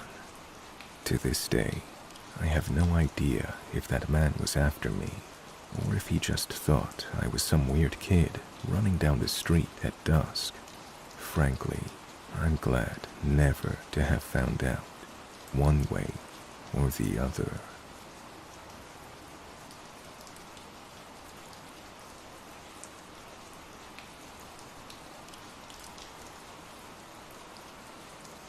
So I'm not necessarily sure whether this counts as creepy, or more so just unsettling, but here it is. This summer, I went to LA to spend time with my boyfriend, and being European, became obsessed with Target. Hence, we would often venture in there to browse a bit and whatnot. This particular store was in a rather nice area of LA, so I never really had to worry about some creeps. But here we are. Anyway, we decided to go to Target on a nice afternoon, and I could spot some people standing in front of the entrance while walking from the car. Generally speaking, I usually don't think much of this, since people wait to be picked up and whatever else, but there was this one guy who looked kind of off, like immediate bad vibes, and kept staring at everyone walking by. What ticked me off is how he stared at my boyfriend and I walking by for just a tad bit longer. I saw him in my peripheral just taking off right after us and walking into Target. And hear me out. I'm naturally a very observant person. I've had my fair share of creeps, and I stand on business when it comes to observing my surroundings. Anyway, I tried glancing over my shoulder in a very subtle way to check if he was still there. And as you can guess it, not even 10 feet behind, there he was. My boyfriend was completely oblivious to the whole thing. I didn't want to make him stress out if I didn't have a really valid suspicion, so I started to suggest going into different aisles to see if the guy would still follow. And would you look at that? Every time I looked around, there he was, just staring at me. So I kept trying to test my theory, until he just suddenly vanished. I just thought, I'm being paranoid again. So I thought, let's grab a drink from Starbucks on the way out, since everything is okay. We go to Starbucks. I'm still glancing around to see if I can spot the guy anywhere around. But no, nothing. So we happily take off towards the exit, and there he was, just waiting. I saw the moment he spotted us, and just smirked, and then proceeded to follow us to the car. And at this point, I'm like, screw this. I said to my boyfriend very quietly, someone has been following us since we walked in. I lost him in the store, but he was waiting by the exit.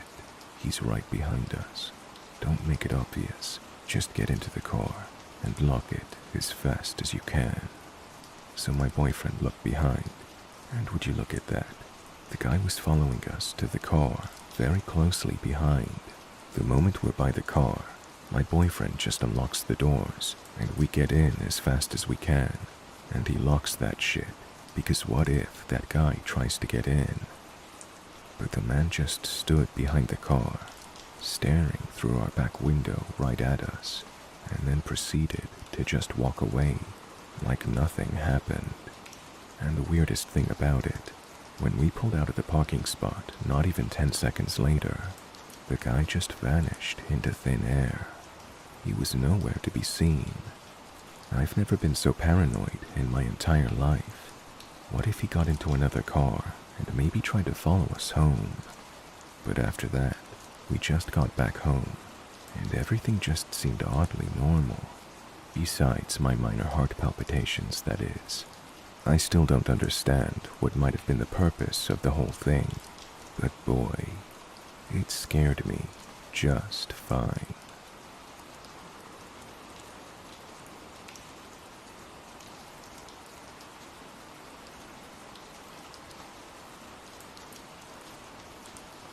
This happened around 8 p.m. As soon as I get on the bus, I notice this guy sitting in the front. He seems like a normal guy, like he just finished a long day of work. When I find a seat by the window near the back, that same guy moves to the seat in front of me, which also gives him a clear view of me. I was wondering why, but I gave him the benefit of the doubt. However, there was something about this entire situation that just didn't seem right. So I begin watching him from the reflection on the window. I see that he's staring at me, and when I look in his direction, he looks away. Okay. He then proceeds to look out the window, rummage through his bags, drink some Gatorade, apply some Vaseline onto his hands, basically trying to come off as inconspicuous as possible. Yet, there was something about the way his feet were positioned, how he was constantly doing something, and obviously him looking at me that did not settle right with me. The stop I was planning to get off at is a really quiet part of the city, and I'd have to walk a bit to get to my destination. With businesses already closed, there'd be nobody around besides cars zooming by. So at the very last minute, I decide to get off in a much more busy area. Just like I fucking predicted, he catches me from the corner of his eye, requesting the driver to stop, and starts getting ready to leave too. I'm slow to a light, and so is he. I look at him, and he looks at me. Since the stop is directly in front of a train station, I prayed that he was just going to walk in there, so that all of this was a misunderstanding. No, there's a good distance between us on the street, but he puts his bags down, pretends to rummage through them, but he still has his eyes on me. I stay where I am, also because another bus at that same stop was going to come soon that would take me closer to my destination, and I watch him from the corner of my eye. A couple of minutes pass, and he walks away. I notice him getting on the streetcar a block down, and I can finally breathe.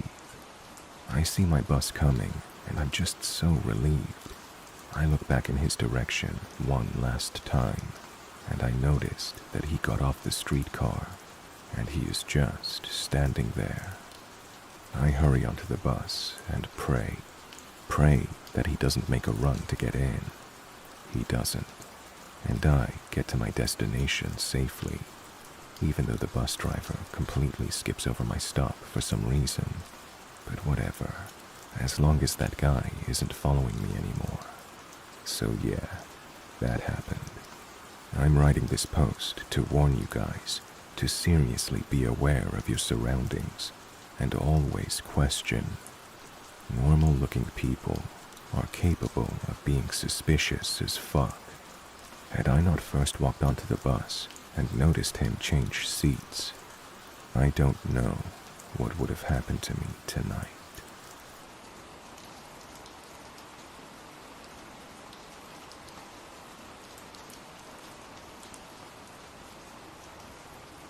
I was driving home from hanging out with my friends and saw a stray dog trotting up the street.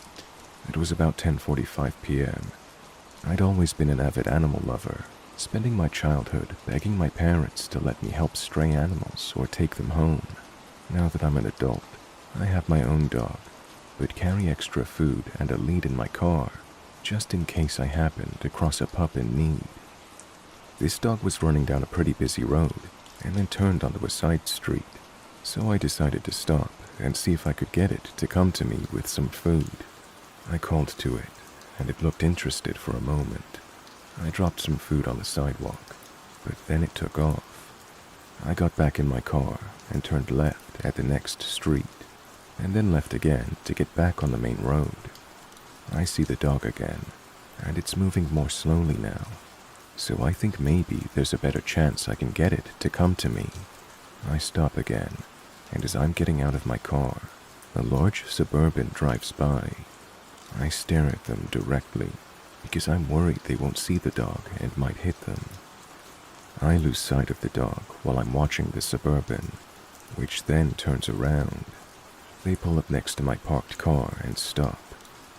I walk 1 to 2 steps forward, waiting for them to roll down their passenger window, but the guy rolls down the driver's side window, the opposite side, and I ask, "Is that your dog?" He says something undiscernible and gets out of the vehicle, and I realize he's wearing a ski mask. He says, "What are you doing? I saw you outside my house."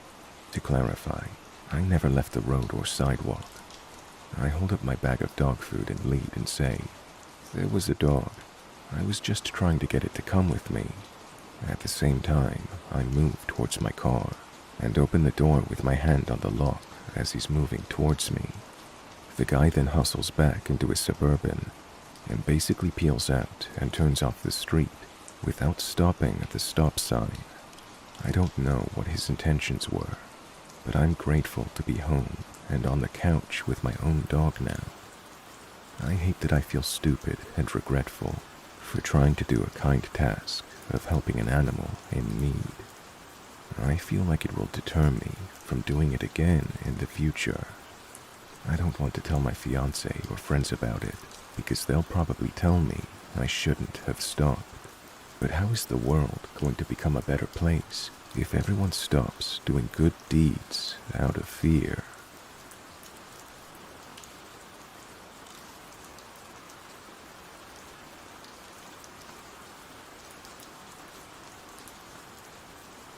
Like every good story, there's a beginning and an ending. This roller coaster of a story is still ongoing 2 years later with no end in sight. It all started when I wanted to further my education and get a bachelor's in information systems. To give a little about myself to help paint the picture, I'm 26, 4'8", female. I get called jailbait often because I look way younger. During the beginning of my studies, my current boyfriend and I had broken up, so I told myself it would be best to stay single until I finished school. I took to the internet after my breakup, as most do, just looking for company. I had found this one group on Facebook where I felt like I belonged. I got along with everyone, and I loved to flirt in this group. That's where I met him, Kemper. Like many others before him, I latched my claws into him and began flirting. I even had a little crush on him. Things began innocently. I flirted, and he flirted back in the group. He seemed very mysterious, though. I guess that's what drew me to him. He didn't have a profile picture, not of him at least. He never told me his age or what he looked like. After a few weeks of flirting, a woman in the group we were both in had mentioned that it was his birthday. I knew I wanted to do something for him, but I was pretty limited on what I could do. Now, before I get hell for this, just know I have never sent an unsolicited topless picture to another man. Not until that day, at least. On the picture, I wrote "Happy Birthday, Kemper," and pressed the send button on Messenger. Just that split-second decision has changed my life the past 2 years. It's so easy looking back and thinking what you could have done differently.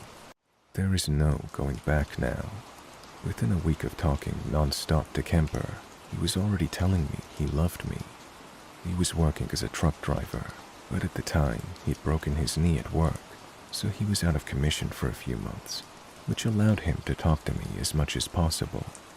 During this time, I was working as a delivery driver with DoorDash. It was easier for me to make my own schedule since I wasn't done with school just yet. The first few months were great. We would talk constantly over the phone and through Messenger. Also, let me point out quickly that this was a long-distance relationship between Kemper and myself. So, I remember the first fight we ever had. Hell, even before then, I could see the red flags slapping me in the face at every turn. However, our first fight was because I was texting him while driving. He flipped his lid and totally went crazy on me. It was very unexpected, and it made me cry. I can't tell you how many times I tried to apologize and tell him it wouldn't happen again. After the incident, I was blown away how easily something so little, or at least I thought it was little, would make him do a complete 180. Months go by, and the fights continue more frequently. At one point, he had mentioned how cool it would be to have an app where we could see each other's location. In my naive and in love state, I did some quick search and found an app called Life 360. We both downloaded the app, and now he could see everywhere I go. At first, it was a neat idea to say the least, to follow him around everywhere he went to feel closer and more connected to him. That's what I used it for. He, however, wanted to use it for different reasons. I learned over time how controlling, manipulative, and how damn right psychotic he was. We would argue about things, and even when I get mad, he would somehow turn things around on me and make me feel like I'm the bad guy. The first time we broke up, it was a shit show. He had broken up with me on the group we were both in just because I'd flirted with another guy, and he didn't like it. He was telling the other guys in the group how much of a whore I was and how they could have me. He even threatened to give out my address to the guys in the group so they can come to my house and, well, I'm sure you get the idea. My friend, Ozzy, he was a member of the group, and he could tell how upset I was in the group comments, and he messaged me personally for the first time. Now, let me tell you, I don't know what it is, but it seems like I attract monsters. Monster is the best way to describe Kemper and Ozzy. They are both well-off men with the world at their fingertips. I guess that's part of the controlling bits, or showing aggression when they don't get their way about things. Before I go into more detail about Ozzy, I just want to recount a few incidents with Kemper to give the listeners a better understanding of what kind of man he is, and how dumb I am letting things continue the way they have. One incident happened months ago. He and I were fighting, seemingly over nothing, and I was driving home from a long day of work and school, and Kemper just blurts out, "I wish you would just run off the road and into a ditch and die." I was speechless. The tears welled up in my eyes, and the driving became harder because I couldn't see. So, he almost got his wish. I had to stop at the Dollar General in my town to compose myself. I couldn't breathe. I was wheezing. The man I had thought I loved was wishing I would die. If he hated me that much, why is he keeping me around? I just wanted to curl into a ball at that moment and just disappear for a while. I didn't want to go home, but I couldn't just stay parked at a Dollar General. I was really at a loss for what to do. It wasn't until a while later where I told my mom and dad what he said. They were already getting their pitchforks ready, waiting to reenact the Salem witch trials because of him. And ever since then, they haven't liked him. Another incident. He and I were talking about meeting, and he told me that we would need the Menopause Act in place. Yeah, he made that up. But basically, he doesn't want to have sex in the off chance we get pregnant. He told me if I ever did get pregnant, He would make me have a paternity test to see if it's his, and then he would make me get rid of the child. He doesn't want kids, but I do. So of course I was really upset, and he made me cry yet again. Making me cry is a common occurrence with him over the last 2 years. One night, another fight breaks out, and he loves to drink beer. He loves to hurt me even more by saying beer is his best friend, and beer would never disappoint him like I do. During this late-night phone call, he was extremely drunk, and he was threatening to end himself. I just couldn't take the arguing, so I bid him a good evening, and let that be that, and I hung up on him. I received a large number of texts saying all sorts of things, but one really stood out. He wrote, "If I did it tonight, it'll be because you made me do it." I didn't see these texts until the next morning, but you can imagine how panicked I was. My heart just sank, and of course, tears. He's good at making me feel like shit, good at manipulating, lying, controlling. It's just all becoming way too much. It's really more than anyone should deal with, no matter how much you love someone. The next day, I begged him to get help for his drinking, his depression, his self-extinguishing behavior, but he just refuses. Being so far away, there's only so much I can do. Kemper has anger issues, along with so many other issues as well. I know I'm not perfect, but at least I don't act like he does. I'm very friendly, and I get along with almost everyone. I guess that's part of his problem with me. We are complete opposites when it comes to that. During our time together, I had gotten 2 other jobs at different times besides the DoorDash gig. Just part-time though. Notice I said had gotten 2 jobs. Well, the first one was at Walgreens. The very first day on the job, I was doing certifications for the job, and during the whole time, he was blowing up my phone, telling me I don't need another job, or telling me that I won't have time for him, or that he would need to find someone else to replace the time I'd spent with him, while also keeping me around. I just couldn't take it, so I quit. Fast forward a few months later, I get another job. This one was at the Dollar General just at the town over. I did work there for more than a day, but his bitching and nagging ultimately made me quit that job as well. I just recently had a talk with him about graduating soon and how I will find a job at a hospital, working normal hours with better pay. Well, he didn't like that too much. He found some reason to be mad at me and start a fight, and he's gotten in the habit of ignoring me for a day or 2. He's even ignored me for a whole week, and honestly, that was the most peace I've gotten in a long time. Things have just drastically gone downhill and quick. He tells me all the time now how he doesn't trust me because I wanted to go on a date with a cop.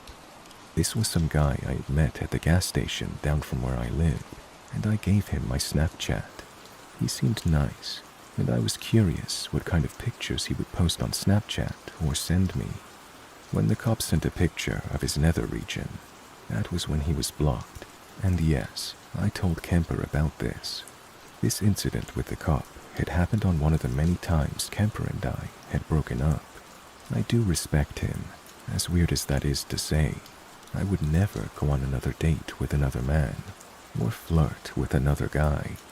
I'm very friendly, and I guess some guys take that the wrong way. Now, Kemper tells me all the time I need to build trust, because the incident with the cop has caused him to have trust issues. I even had a work colleague, yes, a guy, that works at a Mexican restaurant offer free food, and boy do I love me some Mexican food. I see this guy quite frequently and talk to him when I see him, because I pick up DoorDash orders from where he works. This guy has asked me out quite often, but I turn him down every time. So, he asked me if I would like free Mexican food, and we could just hang out at the restaurant and eat and talk as friends. I guess I really am naive, because I learned later on this guy had a crush on me. How did I find out he had a crush on me, you ask? Well, I was talking to him one day, maybe about a week after he offered me free food and just to hang out, and he began to get extremely close to me, and he kissed me on the lips. At the restaurant, mind you, where customers were sitting around eating. I jerked my head back and told him how inappropriate that was, and reminded him that I did in fact have a boyfriend, which he knew from the very beginning. I just don't understand men. I know how bad it seems, and you're probably thinking that Kemper has every right to have trust issues, but I respect him in every way possible, and every time certain situations like this happen, I handle it the best way I know how. I didn't want to make a scene when the waiter at the Mexican restaurant kissed me. I guess I'm too nice for my own good. Now, in each fight Kemper and I have, he always tells me how much of a whore I am, or asks if I do OnlyFans. He even told me the reason why I deleted Life360, the tracking app, remember, is because I'm going off at night with other men, and, I quote, eating their asses. But no, the reason why I deleted the Life360 app is because I needed to gain some of the control back, and also some of my privacy back. As of right now, Kemper and I will have the chance to meet this coming January, although I'm not really sure about it. 2 years of ups and downs, and him having my heart and ripping it out when it's convenient for him, has me thinking it may not be the best idea. Also, it may be the fact he's told me of his violent past with an ex-girlfriend of his. This happened many years ago, but it scares me knowing he can be this violent. His girlfriend at the time was putting makeup on. He hates makeup, and they got into an altercation with him blacking out and him pinning her down to the bed and choking her. He didn't even realize what he was doing until he came to.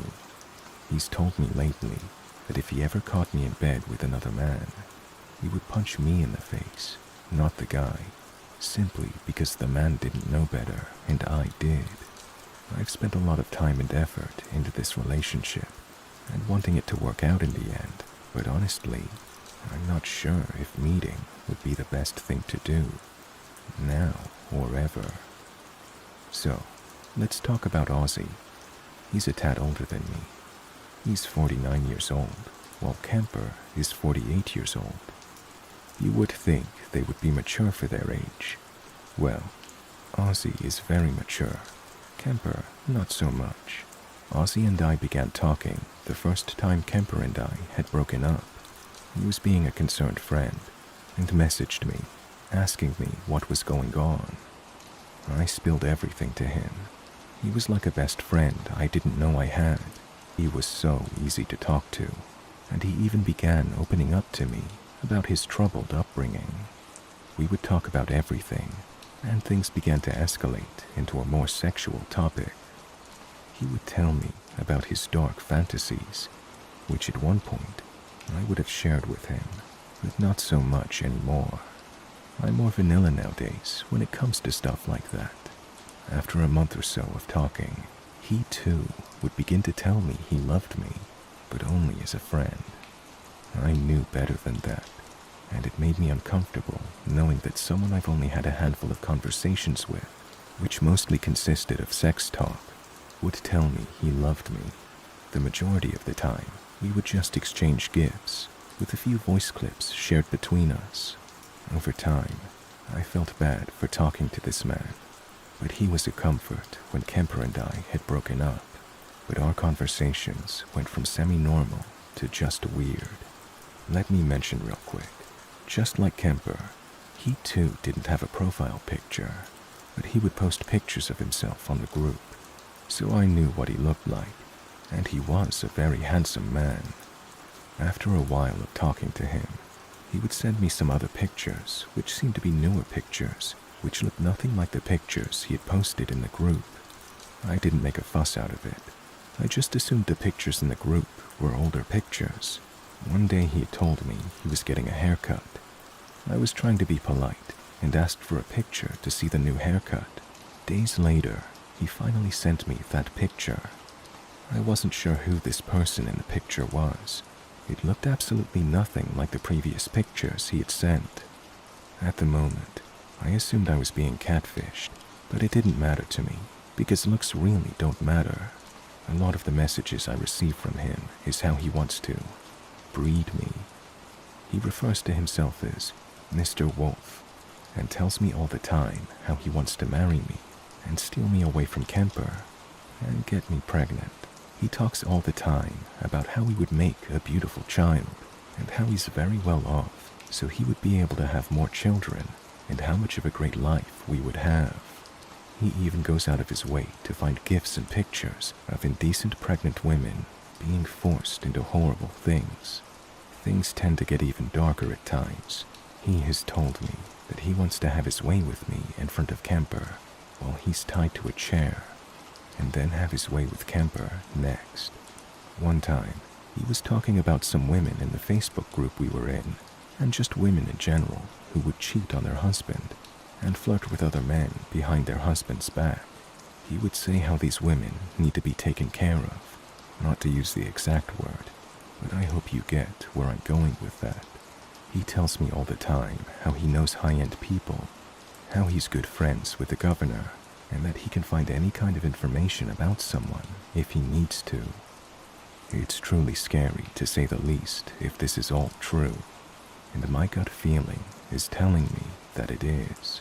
Just one of the many reasons I began distancing myself from him. He's in the process of having a lawsuit settled, in which he would gain a large amount of money from it, which he really doesn't need. One day, he began sending me pictures of this piece of property with a large multi-million-dollar home on with a cellar.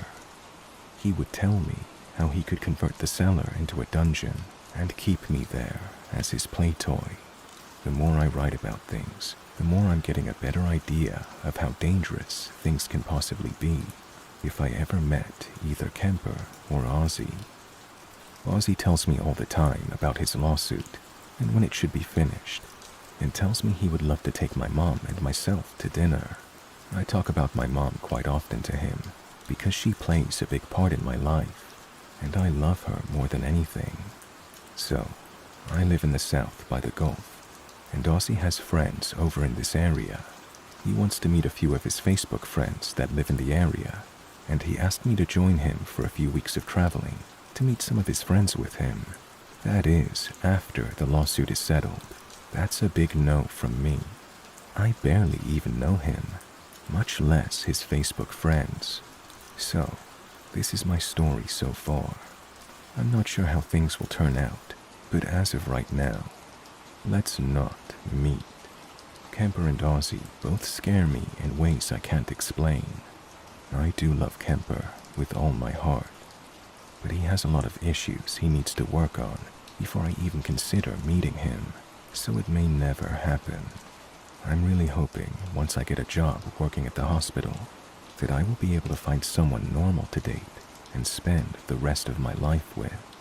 Kemper tells me sometimes I need to move on because he'll never change, and I'm beginning to believe it. At the moment, I feel like things with Kemper will never go any further than how they are now. It's hard, though, to get away from them, especially Kemper. He knows my address, phone number, email addresses. He can even make multiple Facebook accounts to send me messages. Even one time I had blocked Kemper on everything. He found a way to send me a message from an unknown number, asking me to unblock him so we can talk. I have other stories I can tell you about men that I never want to meet again. But this story is the one that is the most effect on my mental health.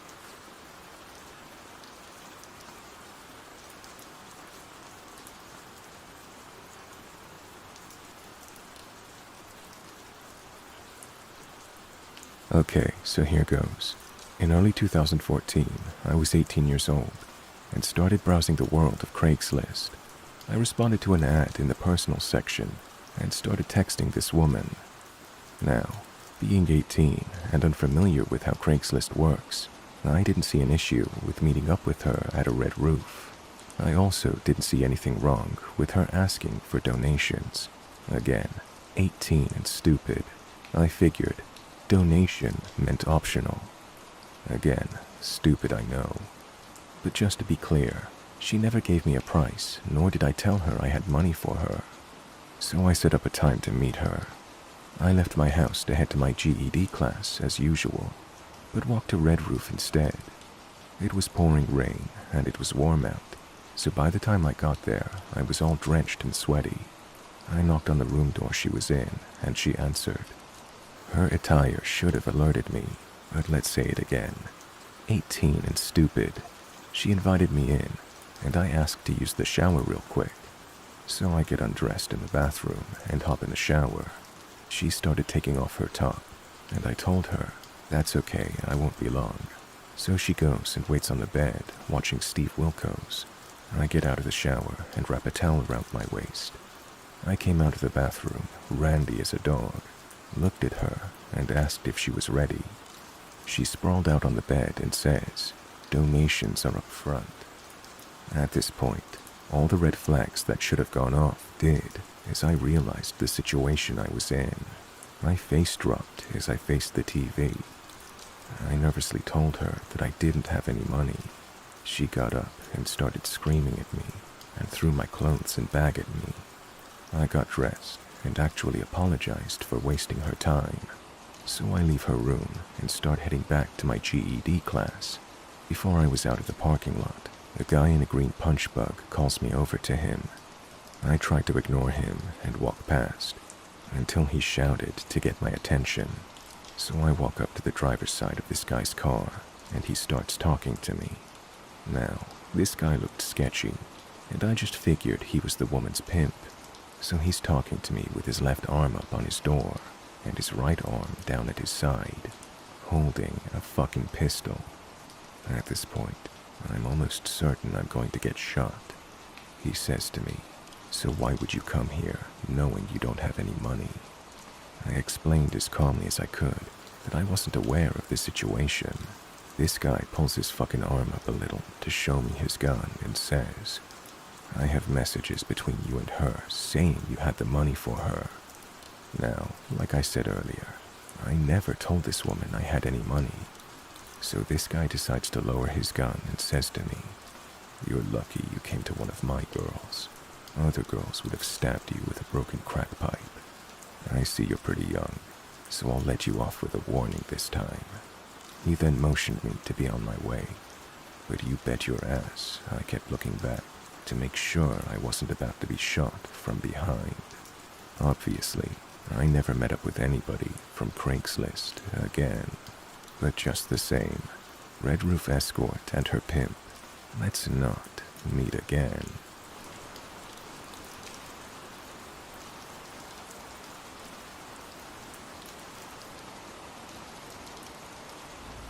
Many years ago, my best friend and I rented our first place together. It was completely furnished, including dishes, sheets, and everything else, which worked for us since we didn't have any furniture or anything else. An older lady showed us the home, but she said her son was the owner, and he lived a few hours away by the coast. It was a 3-bedroom, but she said one bedroom was used for storage, so it stayed locked. Since we only needed 2 bedrooms, that was fine, but it was still a little unsettling, wondering what was in that locked room. Also, it was like the previous owners had just picked up and left. There were still items in the nightstands, and there was even a stack of Playboy and Penthouse magazines in my closet. The home seemed to be built on a slab, but the kitchen had a small step up, and it was a wooden floor which was prone to creaking when you walked on it.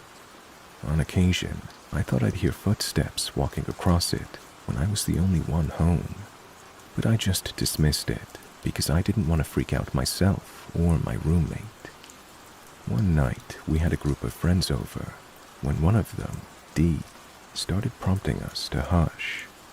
We all got quiet, and you could distinctly hear what sounded like footsteps walking across the kitchen floor, and Dee proclaimed, "It sounds like footsteps walking across your kitchen." and my best friend and I both exclaimed, "You hear it too?" We then realized we'd both heard it, but didn't want to mention it to the other one, so that was eye-opening to have it confirmed.